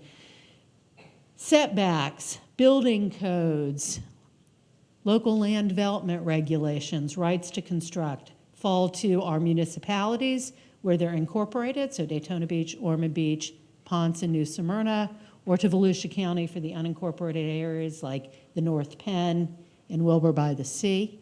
And that's where you can have local land development regulations. New Smyrna Beach has sort of their own version of a coastal construction control line, but like the state, they do allow people to build east of it if that is really all they own and they have a right to use their property. So that's a like high-level view of permitting. As far as jurisdiction, in 1986, the charter was amended in the county, and it gave Volusia County the authority to manage the coast under our Unified Beach Code. So that's why not the cities, we used to be broken up. If you've lived here, or as I grew up here, you did used to have every municipality manage the beach in their area. That's when that changed in the 1988. That went into effect. I've talked about the incidental take permit. I do want to note that our renewal is coming up in about 6 years. We'll actually be working with the U.S. Fish and Wildlife Service probably in the next couple of years, starting that process to allow beach driving to continue. And I've talked about the AICP, but I do want to note that the Marine Science Center, which has both a turtle and a bird hospital, were a component of our obligation in order to get beach driving. In other words, we said, we'll build the Marine Science Center. It will educate the community. That was a component, education. And it will serve as a hospital for sea turtles and birds. And that is managed by the county. That's under our growth management department. And Clay Irvin is in the back of the room. And that's his team who does all these local permitting that I talked about. So I'm now going to turn it back to Jessica, who's going to walk us through the beach and a little bit about what we're doing. Thank you, ma'am. I hope everybody, yes. I mean, Dr. Bodge, did you guys know that it was going to be so interesting to be an engineer? I mean, we don't just calculate numbers and do spreadsheets all day. There's actually like funness to it. If you can find him on YouTube or at any of the associations, I encourage you to watch his talks. They're always engaging. I know that you're very hyper-focused on your beach. Daytona people know Daytona very well. Ormond by the Sea people know Ormond by the Sea very well. But do you know what's going on in Bethune? Do you know what's going on in Wilbur? Have you had the walk? Have you ridden your car? Have you gone to other parks that you're not familiar with? Let me just give you a really quick breakdown of our different communities along our coastline. And they're very unique, and every realtor will tell you, you know, your favorite beach is based off of what you want to do. Ormond by the Sea has a very coarse coquina shell beach, and this is actually We found a study from 1923 from the Department of War. They were doing an investigation on why the red shell was making its way into Ormond Beach and impacting the land speed records. It is because the coquina rocks up in Flagler County were eroding away, and that's where our red shell came from. You have your highest density of red shell in Ormond by the Sea. This is a natural beach management area under a habitat conservation plan and incidental take permit, so this is prohibits beach driving in this area, and right now that community's main concerns are erosion. If you live up there and there's a rainstorm, you know to watch the white line on Ocean Shore Boulevard. It may not be there. The FDOT is working towards a long-term resilient solution. Right now it includes a secant wall with the state coming in on the back end doing some dune nourishment. Ormond Beach, you still have that coarse coquina shell. You're starting to get a fine crystal silicate in there as well. That's your white sand that you see in Ormond. You can kind of see your red shades in the background. You guys know that in the summertime, you're not getting through Ormond unless you got 4x4 and not all-wheel drive. You have to have 4x4. You may even need to air down. It's broken up. We have some natural beach management area north of Grenada, and then we have traditional beach driving south of Grenada. Major concerns for them is erosion and then soft sands associated with vehicular access. Then you come into the core of Daytona Beach. You have a very fine crystal silicate, which enables a hard-packed beach. If you can get the ocean to come over top of the sand, then basically when the ocean leaves, it packs that sand down, where it's almost as hard as concrete. You can drive a four-door 1998 Nissan sedan on our beaches, which is very unique. We have high-density development. We have an entertainment zone, which is up by the boardwalk in Daytona. And then we also have urban development immediately to our west. We do have beach driving in this area. The primary concern for Daytona Beach is erosion. There's a loss of active and recreational beach. As you see, Daytona is a big tourist area that impacts our tourism. It also limits our beach driving times. If we are within about 4 hours of high tide, you may not be able to drive on the beach, where previously that wasn't a problem. And then we also had some structural failures in Daytona. I know Wilbur got the majority of the attention, but if you go up by Seaview, we have some houses that were structurally compromised as well. Daytona Beach shores, again, you have this fine crystal silicate. If you stand out on this balcony on the 3rd floor in about July, you will notice that that red shell from Ormond is starting to make its way south. You can find it all the way down into Daytona Beach shores now. It's just sand transport north to south for our area right here. They have high density development. You can kind of hear of a condo commando or a condo canyon in that area. We do have a row of some single family homes between Frank Rendon Park and the St. Kitts condominium. They just recently installed a rock revetment. It was one of the first rock revetments approved in Volusia County in decades.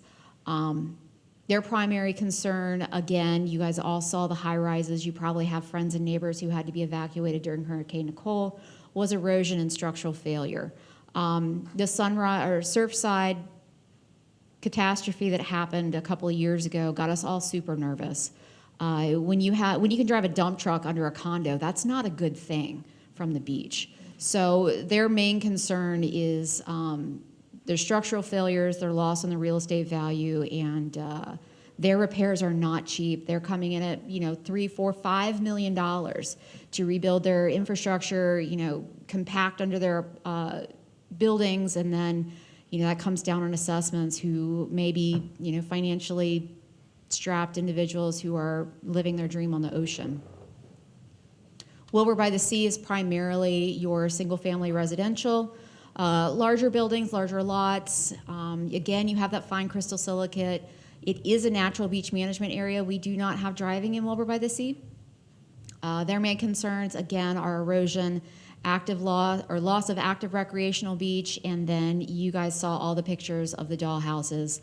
You've been watching the broken houses become demolished. If you rode down the A1A in Wilbur after Hurricane Nicole, you would think everything was okay because all the houses look perfect and beautiful and they got great landscaping and I love the flowers.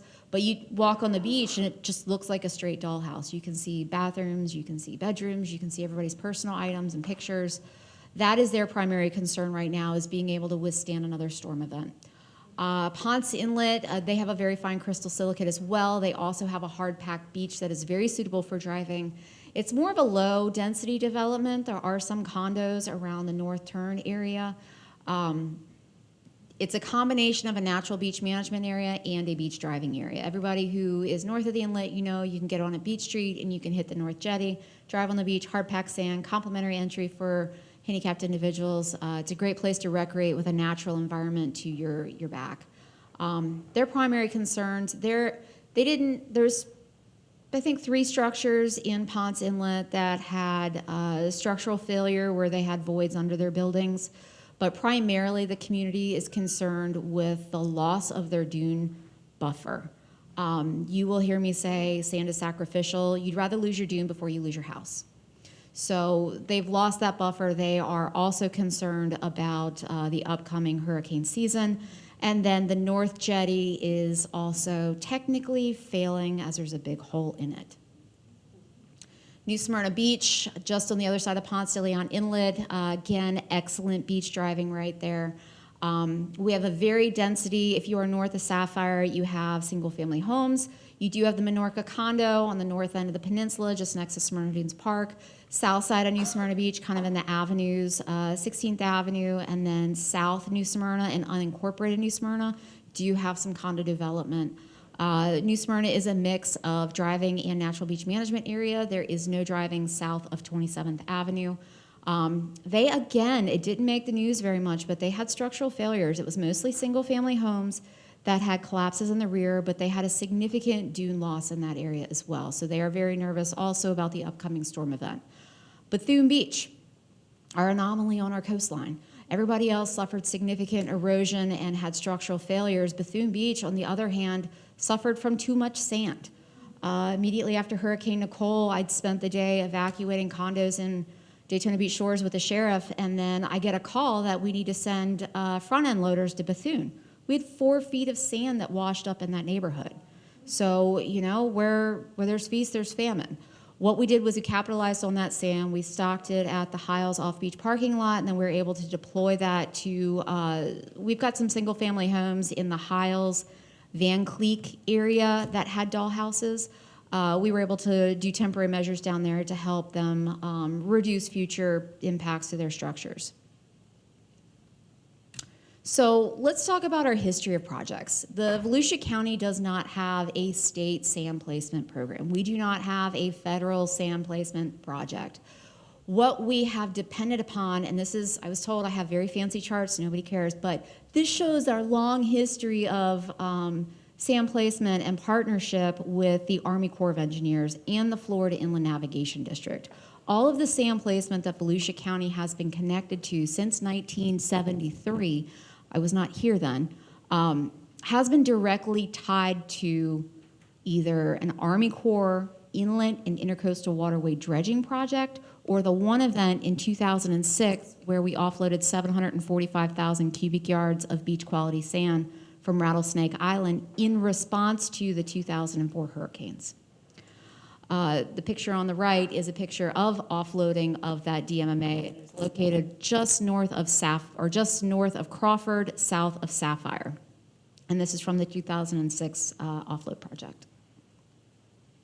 So let's talk about, you know, storms, sea levels rising, storms are getting more intense, you know, things are happening. We had 12 years of no hurricanes between 2004 and 2016. 2004 was a whammy. Man, that was a bad one. We had 3 major hurricanes come through, Charlie, Francis, and Jean. And what that did, it didn't really impact Daytona as much as it impacted New Smyrna. What it did in New Smyrna is it took away the dune buffer in the core of the area, so kind of south of Sapphire where you get into that really close development on the beach. North of Sapphire, we're very fortunate to have a double dune system still in place before you hit your single family development. So where you don't have that double dune system, we took massive erosion, seawalls failed. School buses from the 30s showed up in a broken seawall at Esther Street. You never know what's buried until it's no longer buried. And then you go, how in the heck did they get it there? So this is a story of our hurricanes. You can see since 2016, when I conveniently showed up to the county, you guys have had a very good go of it. So let's talk about our history. I'm going to only go back to about 2000 because that's kind of what's relevant. It is 2024. It's almost a quarter of a century, anyways. So in response to the hurricanes of 1999, the county worked very closely with our representatives in Washington, and they got a federal feasibility study authorized. There's two ways. You have to have two marks checked before you get the Corps to design and put sand on your beach. One is you have to be a federally authorized project, and then you have to be a federally funded project. We are authorized for a full countywide beach study. We're authorized. It's in place. It's good. They just got to find the money. Basically, what the federal feasibility study does is it helps to develop a long-term management plans to reduce storm damages. This is a 50-year plan where you partner with the feds. Anytime you can have a partnership with the feds, you pay less money, as Dr. Bodge showed us very cleverly. Of note, there are 2 counties on the east coast of Florida that do not have federal projects. One is us, and the other one is Indian River County. And Indian River County started down that road until they determined that the reef, hard bottom, in Indian River County was so significant that they weren't going to pursue it any further. So 2004, we got hit by the hurricanes, significant erosion. It took us 2 years, 2006, where we finally were able to offload Rattlesnake Island, which is in New Smyrna Beach. And then we got our first bite at the apple to have a funded federal project. We did not proceed on that due to some financial constraints that Ms. Konchan spoke about. Fast forward 10 years later, we thought, yeah, it's good, it's fine, we'll be okay. 2016 Hurricane Matthew came through. It was pretty devastating. Significant amount of walkovers damaged. Ocean Shore Boulevard up in Orme by the Sea failed. We had a shark bite into it. That is a major evacuation route for our residents in that area. I had over 40 county walkovers, and remember, I've got 144, so I had 40 walkovers completely destroyed. And one vehicular ramp that got crushed like a saltine cracker. That was Williams Avenue in Daytona Beach. And then, you may not know this, but we lost 400 linear feet of our North Jetty and the navigational beacon as part of the Hurricane Matthew storm event. That 400 feet has not been rebuilt back. And some of the capstones, which are the larger rocks on top of the jetty that kind of lock it all in place, they ended up in the inlet. So Hurricane Matthew was a very significant storm. I think it caught this community a little flat-footed because in 12 years, you had a lot of people move to Florida. Think about it. Some of you may even have moved to Florida in the last 12 years. So it kind of woke us up. 2017, Hurricane Irma came through. Not as bad as Matthew as it relates to our coastal damages. I know it dropped a lot of rain. I know there was flooding, but specific to our beach environment, we had some walkover damage. It wasn't severe. I think I had about a dozen that I had to rebuild. Additional damage was performed to the jetty where additional rocks went missing. And at that point, that's when the county council decided to proceed with re-engaging the federal government on funding us for a federal feasibility study. Hurricane Dorian came in 2019. We thought it was going to be pretty significant. It just ended up being minor damage. I lost, in-house repairs on the majority of my walkovers, minor erosion, and it was at that point that we started doing annual beach profile monitoring. So where are our hot spots at? Who's eroding? Who's gaining sand? Where's our water, or where's our sand going to? How far offshore is it? Is it heading north? Is it heading south? What's going on with our beaches? Pretty calm till 2022. And then, you guys live here, you know what happened 2 years ago. We all got PTSD over it. 2 hurricanes, 2 whammies, less than 6 weeks apart. Out of our over 140 walkovers, 105 of them were closed. 14 of our 17 coastal parks closed. 37 out of our 41 vehicular ramps got damaged. They look like you crushed a saltine cracker on a paper towel. Total damage on coastal public infrastructure alone, so your assets as a public, was over $30 million.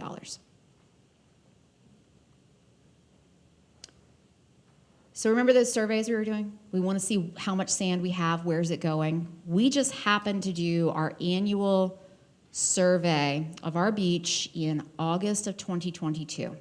Timeline, August 2022, we finished our ground survey. We go from the seawall or the dune line, the top of the dune, all the way out to what Dr. Bodge explained to you is called the depth of closure, which is to us is about 30 feet of water depth is where we went to. So you may see, they're gearing up to start in the next couple of weeks. You may see the survey boat coming really close. If you live in Orme by the Sea, you may see the four-wheelers running up and down your beach. If you're in Bethune, you may see the four-wheelers down there. But we were very fortunate. We surveyed, we got a really good snapshot of what our beach looked like in August of 2022. Storm 1 hit in September. Storm 2 hit on Veterans Day of November. Thanksgiving weekend, the Army Corps went out and flew our beaches and did LIDAR. So we had a very good analysis of what our beach looked like less than a month before the storm hit, and then what our beaches looked like 2 weeks after Nicole. Here are the numbers. I've broken it up by your monitoring areas, or basically your communities. And then we talked about cubic yards per linear foot, which is your volume. For reference, 18 cubic yards is your typical dump truck, just so you can have a frame of reference of what that cubic yardage looks like. The loser of the day was Ponce Inlet. They lost 58.8 cubic yards per linear foot. New Smyrna Beach lost 1,571,000 cubic yards of sand. In total, Volusia County lost 6.6 million cubic yards of sand. That's a lot. I'm gonna back it up. Remember that number, 6.6 million, right? 6.6 million. Since 1973, we've only placed 5.7 million on our beaches. So we lost 6.6 and we've only artificially placed 5.7. That was a big hit in 2022. For those of you that don't live beachside or may not be beach people, that was huge. I like my numbers, I'm sorry. So let's talk about shoreline recession. You heard me go through the communities and you said a major concern was the loss of your active recreational beach or your beach driving. So what does that mean? We call that shoreline recession. Your high tides are higher. You guys know that because that's what you've seen and that's what you've experienced. Let's throw some numbers and tell you how higher your high tide is. Average mean high water shoreline position change, broken out by the communities. Look at that. Wilbur by the Sea, 175 feet. The high tide is 175 feet further west than it used to be. You lost 175 feet of active recreational beach. For those of you that go to Winter Haven Park or have ever been to Winter Haven Park, beautiful park, Ponce Inlet, you go out the dune walkover pre-storms, you'd walk 100 feet east on this beautiful walkover. You had a wonderful rolling grassy dune on one side, a wonderful rolling grassy dune on the other side, and then you would turn and the handicap ramp would start, and you would go straight south for another 80 feet. That whole dune system is gone. When we rode down the beach, I didn't know there was a seawall there. There's a seawall there. It looks great. It's doing great. Didn't fail. We're happy about that. But this is what is impacting your communities. This is what's happening to Daytona. This is why you don't have the driving time on our beaches that you remember as a kid. These two storms kicked us in the gut and then gutted us. Because again, I like my charts. This is a visual reference, if you can tell, and you're right, you can't read the numbers. There are closer screens if it's easier for you to read those. The blue line, the red line is what our shoreline looked like in 2019. If you remember, that is the first year that we started our beach profile monitoring. That is our first snapshot of what we have. You remember the talk about the sand goes off and then it comes back in and you lose it and it goes out here for a while offshore and then it makes its way back in. You can see the progression between 2019, the red line, and then 2022, the green line. You can see how this hump over here kind of makes its way over here. That little hump kind of makes its way up here. and then you start growing sand up in your dune line. Well, November 2022, that's that Thanksgiving survey that we did 2 weeks after Hurricane Nicole. Man, it cut you. Look at that. It just took everything out. So this is your seawall, your dune line. This blue dotted line is your water level. So you used to have a water level here in 2019. We had 3 years, no storms. Remember, 2019 to 2022, we were good. We were golden. Maybe we'll get another 12 years. Didn't happen. 2022 came and got us. So then you grew your water line out, you got more active recreational beach, and then you get these hurricanes come through. And that's where you lost your 175 feet. This cross-section right here is about 100 feet north of North Turn and Ponce Inlet. That was where I just looked through. We've got too many of these to count. But I thought it was very descriptive of what happened. So storm was horrible. What are we going to do? We've got condos in the shores that get ready to fall. I've got people in Daytona that have doll houses. I've got New Smyrna Beach on the other side of the inlet that is worried about buildings falling into the ocean. We need to do something. We need to do it fast. What are we going to do? I can't do it across 37 miles. How are we going to make this work? Well, due to the relationship that your elected officials have with our governor's office, Mr. DeSantis, or Governor DeSantis came in and said, you know, we're going to give you $5 million to put sand on the beach fast. Well, that's great. Thank you. That's $5 million we don't have to spend, but I'm trying to figure out how do I operationalize $5 million from South Ormond Beach all the way down to Hiles in unincorporated New Smyrna. I can't dredge. If I give you 6 cubic yards per linear foot, which is your standard FEMA berm, which is about the size of the little green dumpster at the restaurant, that's going to be washed away in a high tide cycle. It's going to go. It's going to be gone. It's a waste. We're just, blown in the wind. So we rode the beach, and I'll call her out because she was a visionary. Her name is Terry Corbett. She lives on the north side of 3rd Avenue in New Smyrna Beach. She was out there putting trap bags in place the night before Hurricane Nicole hit. And you know what? She didn't lose her house. They held. She would have otherwise lost her house that night. So we said, you know what? We're going to try something crazy. We're going to try this trap bag thing and see if it works, because otherwise we're just going to lose this sand and we're going to look like a bunch of idiots. DEP wasn't very happy that we were doing this. The U.S. Fish wasn't very happy that we were doing this. They thought they'd be out there forever. We never take care of them. All in all, we had a couple of pretty significant easement outreach meetings, because technically the attorneys tell me I need an easement from you to give you something. So you might have seen me talk before, did a mess of outreach. All in all, we removed 12,000 cubic yards of debris. One of the requirements was to remove the debris before we put the trap bags in. We serviced over 300 properties across our county to put temporary protection measures in. What we have learned a year and a half out is that this is now the preferred method in the state of Florida on a turtle nesting beach by U.S. Fish and by FWC for temporary shore protection. It can't be in there forever. It will decompose. It will turn into horrible stuff. And as Dr. Bodge said, geotubes are horrible to remove and they'll never leave. But we averaged 2 cubic yards of sand per linear foot on these trap backs. And you know what? We're almost 2 years later, and guess what's still there? Through the high tides, through the nor'easters, through the summer, through the rain, through people discharging stormwater down the road, they worked. And you know what else they did? They caused a soft buffer for nesting sea turtles. So the sea turtle will come up and they would tap it, and then they would either find a place to lay their eggs, or they would go back out to the ocean and try again. So it ended up being a really successful project. We are required to remove all trap bags by March 31st of 2025.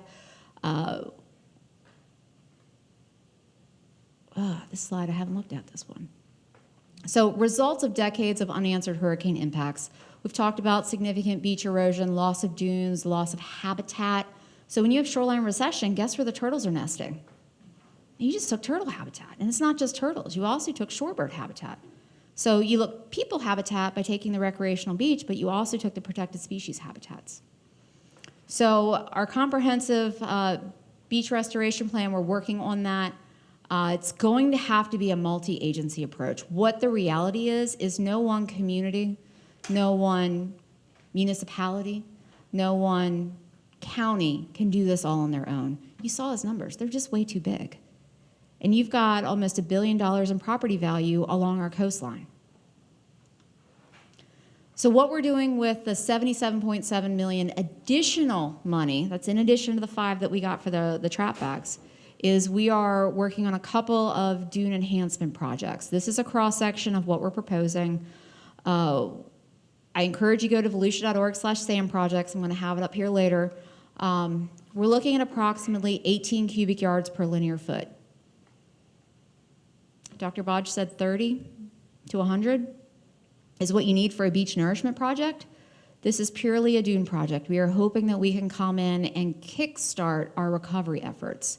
If it was just one community, if it was just Wilbur by the Sea that got hurt, $77 million would go a real long way, but it wasn't. Every one of our communities was impacted by this storm, and we have to treat every one of our communities fairly. So we've got 2 sand placement projects coming up. The 2006 offload of the dredge material management area. You have heard this before. We did it in 2006. This year we have approximately 550,000 cubic yards of beach quality sand. This is located in Rattlesnake Island. For those of you that are, there's a clicker here, southwest corner of the inlet, directly across the ICW from the Swoop boat ramp. We're going to offload it. We're going to pump it down into New Smyrna. There is an underground pipe under Sapphire right-of-way that's already in place. We used it in 2019 when we did the dredging then. We're basically going to be placing sand on all properties all the way down to Sandpiper, which is an unincorporated New Smyrna. We're getting ready to kick off easements meetings to try and gain easements from everybody. The requirement is that your debris is going to have to be removed prior to sand placement. If you do not know it, we will do it for you. Again, 18 cubic yards per foot is what we're looking at an approximate construction cost of $12 million. And that's the laser. The second project we have is due to our relationship, our excellent relationship with the Jacksonville District Army Corps of Engineers. They were getting ready to dredge the Ponce de Leon Inlet and the Intercoastal Waterway in 2023 and pump 750,000 cubic yards of beautiful beach sand into 20 feet of water in the ocean. Had a really frank conversation with them. Hey guys, that's probably not a good idea. You're not going to look good and we're not going to look good. We got some money. Can we change the plan? The Army Corps does not pivot fast at all. If they even pivot, they're like an ocean barge, but you know what? They pivoted. They said, Volusia, tell you what, we'll change it up. We will look at changing our project. We will no longer take the easy solution of just dumping this beautiful beach sand into the near shore, but it's on you to get 50 easements from 50 property owners in Ponce Inlet. And they didn't think we were ever going to do it. They gave us 60 days to get 50 easements from people who may not live here, who may, vacation in the Bahamas and, live out in fancy places. Guess what we did? We got all 50 properties. And that is primarily due to the elected officials in Ponce Inlet who took it upon themselves to buy hundreds of dollars of margaritas for their neighbors. And little old ladies staring out the window saying, I think he pulled in his driveway. Go run over there right now. Yes, ma'am, I'll be right there. But we're going to make it work. The plan for this project is kind of new. They may have done it one or two other places. They're going to hydraulically dredge your Intercoastal Waterway and your Ponce de Leon Inlet. And so what that is basically a big hose where you fluidize this beautiful sand into a hose, and the hose pumps it over. You can see that the blue line is going to be your hose. The hose is going to go over that broken north jetty, exactly where the hole is in the jetty. It's going to make it really convenient. They're going to stockpile. They're going to go under Beach Street. So Beach Street is your vehicular approach to get on the driving beach at Ponce Inlet. We know beach driving is critical. We do not want to impact beach driving. So what we're going to do is we're going to bury that pipe under the Beach Street ramp. Does not impact access at all. We're going to daylight that pipe on the north side of Beach Street ramp. And then this kind of weird shaded area, we're going to build a beach right there. And then on top of that beach, we're going to stack sand on top of it. While the Army Corps is making this really big stack of sand, the county's gonna come in with our contractor that we're gonna have under our authority, and we're gonna truck haul this sand to the most affected properties north of the inlet. So again, we're gonna have an easement meeting where we're trying to gain additional easements. If you've given me an easement for a trap bag, we're good. I don't need anything. You can get your sand. Construction timeline, the Rattlesnake Island project for South Beaches, we had a very productive meeting with the New Smyrna leadership, yesterday. And they, I think they're gonna work with us to allow us to run that project simultaneously to the Army Corps project, which does two things. Hopefully, we can get the same contractor doing both jobs, and then they give us a deal, because they don't have to pay $5 million to send the dredge from Galveston over to Jacksonville. So maybe we can cut a deal somehow. But the other thing is that neither one side of the inlet has to wait. We can get sand to our north, we can get sand to our south at the same time, and nobody has to wait longer than they need to. The Army Corps is putting this project out to public bid in July. This is the North project, just a reminder. The Army Corps project is going to go out to bid in July. Depending upon the contractor that is selected and awarded, they will start construction as early as November. This winter, we can be pumping sand and moving it. It doesn't give a lot for this hurricane season, so if you are an oceanfront property owner, I encourage you to permit and finish your repairs. Simultaneously for New Smyrna, it's on the exact same timeline. We hope to go out to bid late summer and start construction probably a little bit later in the winter, so we can try to entice that guy on the north to put in for the south project as well. And then, so if you follow the numbers, we had 30 million for the Ponce project, and we've got 12 million for the Rattlesnake project. We got 77 million. What are you guys doing with the rest of that money? Well, you know what? We got a lot of sand in our inlet, entering our coastal water. The Florida Inland Navigation District, which if you look at your property tax bill, you are getting a millage out of your property tax bill to go to the Florida Inland Navigation District if you live approximately east of 90, or no, in the entire county. So they're only going to dredge the channel of the inlet. They don't go bank to bank. And any of you that have been driven over the Flagler Bridge or the Flagler Avenue Bridge, or gone in a boat, or stood at Lighthouse Point Park, you've seen the disappearing islands. You've seen the shoaling. You know about the shoaling. Very specifically, Sand Dollar Shoal, right here on the west side of the North Jetty, just behind Lighthouse Point Park. I mean, you can't miss it. It's where the party is every Saturday. So you can't miss that. We think there's 1.5 million cubic yards of beautiful beach quality sand right there, thanks to that big old hole we have in our jetty.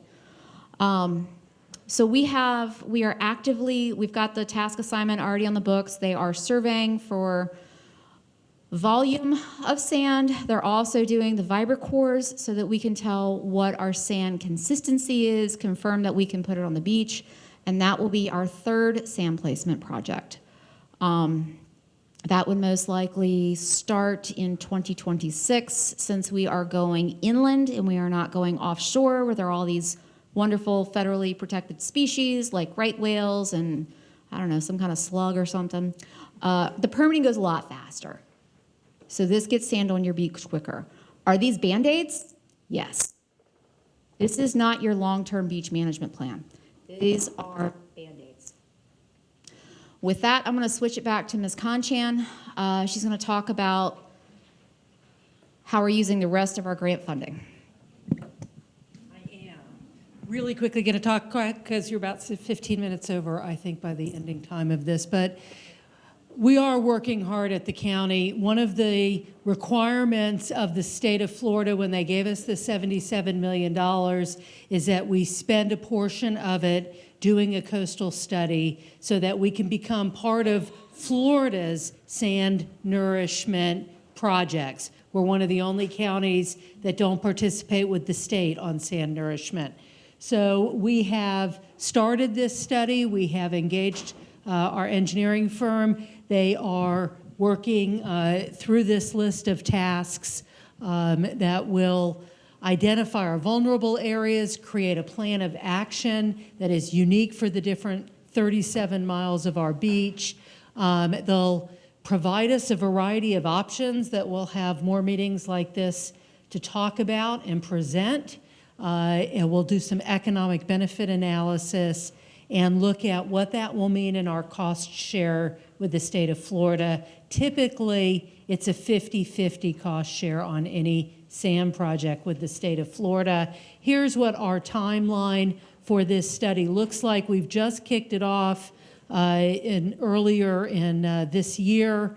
They're in their data collection phase right now. We're going to be doing some surveys that'll be coming out of the county's community information office this summer. We want to survey local residents. We want to survey tourists who visit our community, understand how you're using your beaches, what you value with respect to the beaches.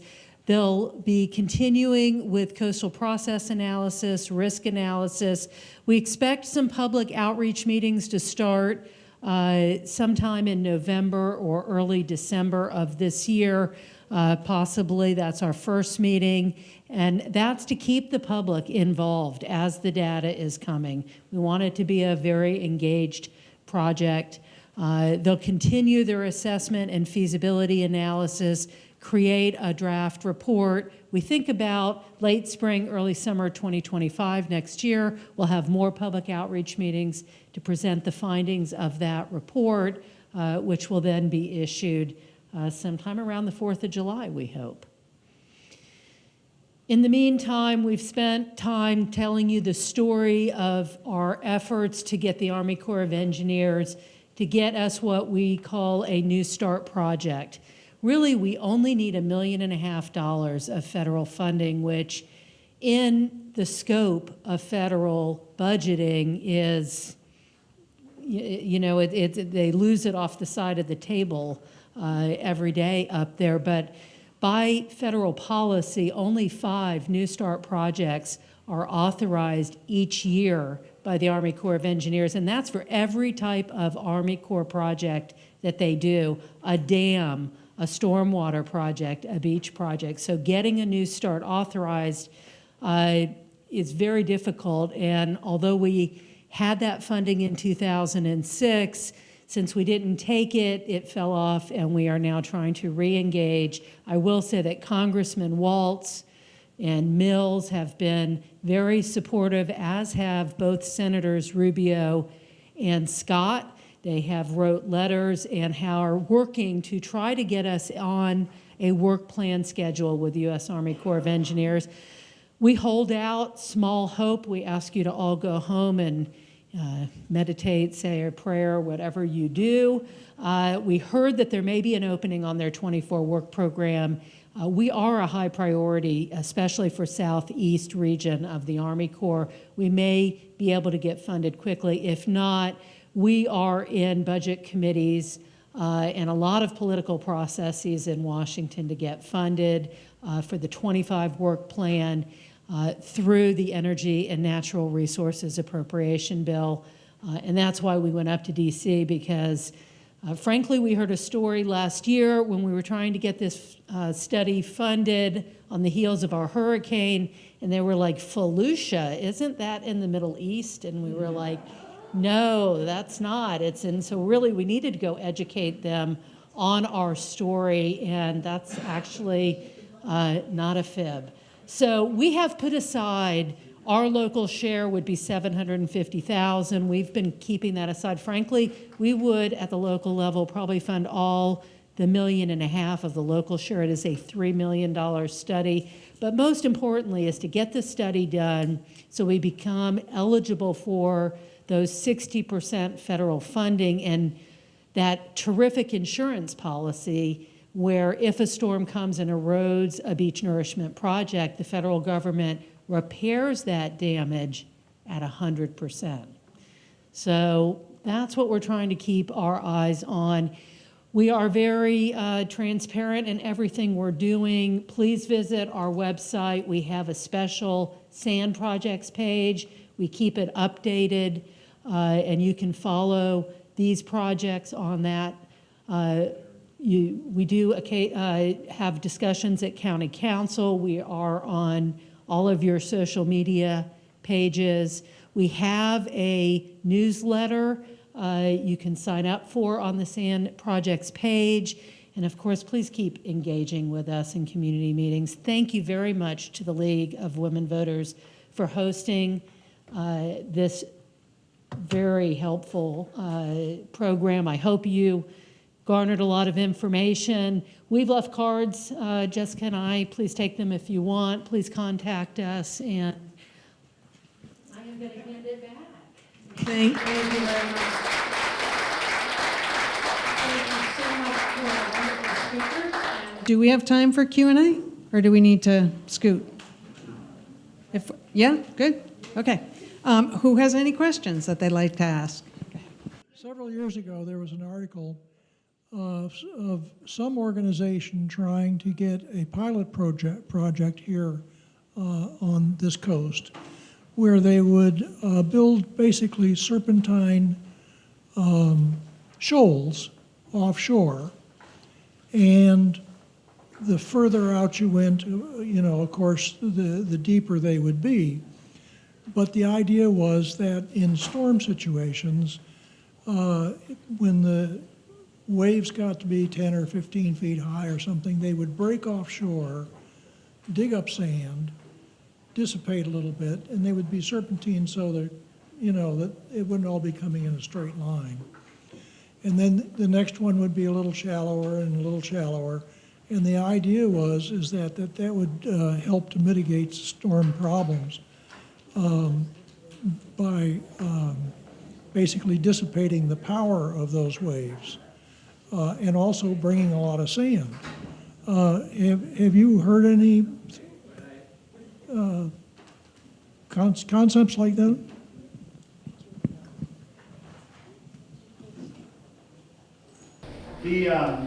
So the question is about placing sand in the near shore and all. And no, I'm not aware of that specific study, but in order to get any kind of actual measurable effect in terms of wave reduction, attenuation, you have to place a lot of sand to do that.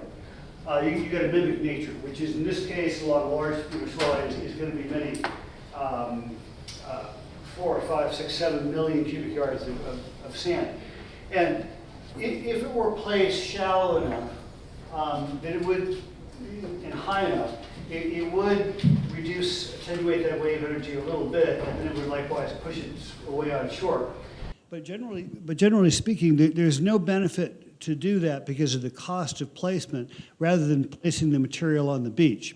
The only advantage of it, though, is if you were to do that placement of sand in the near shore through something called rainbow dredging, which they don't do in the United States very often, but it's very common in Asia and in the Middle East. And that is when the dredge comes in, instead of pumping the sand onto the beach with a pipeline, they blow it right off the bow, okay? And so it creates a rainbow of sand that goes into the ocean, and it cuts your costs down by half because you don't have any shore crew. I actually got a permit to do that in Brevard County, but the county hasn't put any money up to build the project. The only reason we were doing it there, besides saving money, is rather than placing the sand right on the beach, which changes the beach profile, in that area they have a lot of green turtle nesting, and green turtles are sensitive to the beach profile. So we thought we'd put it near shore and let the waves push it on. Here you'd have a kind of a similar thing. The advantage to do is if you found the right kind of sand, you put it near shore, push it up, and you wouldn't have a direct impact on your beach driving communities. So there's a possibility of that. It's something that they should probably look at in the feasibility study, getting this idea of rainbow discharge, but it is not a panacea. It's still like really expensive. The question is it a little bit less really expensive than your alternative placing on the beach? I live in Ormond by the sea. We're getting the sea wall. Are we going to be eligible for renourishment? Everybody is eligible for renourishment. Okay. It just depends who's going to participate in the paying for it. Right now, the feds only see one line of protection, and they traditionally have said a seawall is your protection. Well, guess what Hurricane Nicole did? It proved that critically wrong. Our seawalls all failed. That's not protection. I think where the Fed is going to start trending, and we will make the case, and we have the support of the state of Florida behind us to make this case, is that similar to stormwater, you need a treatment train. You need to have a couple of steps in between your wall and the ocean. So nobody is not qualified for a nourishment project. The feds may not participate. My understanding was if we got the secant wall, we would not be eligible for the Corps of Engineers to come in and give us the renourishment. So I was just wondering where the renourishment would come from. You have a state partnership. The state FDEP is currently working to do a sand placement project in North Penn because that's state land. But you can partner with the state and they're a little more lenient on giving money to renourishment projects. They see the value of sand where the Corps has not pivoted on that yet. Okay, thank you. Jessica's answer to that question was very good in that just because the federal government may not find eligibility for participation in your project, it doesn't mean that a project can't be there. I should know this off the top of my head, and I don't, but I'm going to say that on the order of at least 30%, maybe more, of the beach management programs in the state of Florida are non-federal. There's a lot more flexibility with a non-federal program. There are a lot of cost share opportunities. Is there as many buckets of money that come as you get with the federal project? No, but the federal projects also come with a lot of baggage and the need to actually get a federal appropriation. Just because you have a project doesn't mean it's going to get built. What I'm getting at is my suggestion to you is follow both tracks. Don't put all of your money on the federal project. At the same time, don't turn your back on the federal project because you oftentimes can't afford to. It may fall under its own weight, but that's not for you or the county to decide. There's a lot of value in pursuing all of your options because, again, we manage, for me, over half the projects I manage are non-federal, and the other half are federal. And they're both equally successful. And at the end of the day, the out-of-pocket costs for our non-federal projects are often the same as for our federal sponsors because there are so many opportunities to find interesting funding mechanisms and to save money because, honestly, the cost of a non-federal project can be done a lot cheaper than a federal project because we don't have all the bureaucracy. Again, I want to make it clear, I'm not turning my back on the federal projects, but they are not the magic bullet. There's a lot of different ways to slay this problem. I just want to make sure I understood something. So Jessica talked about how the mean high water mark has moved very much westward. But Dr. Bodge, you had a slide, and I forget which community it was, where you showed how over time creating a dune actually pushed the beach became wider over time and even wider than what was initially projected with the study.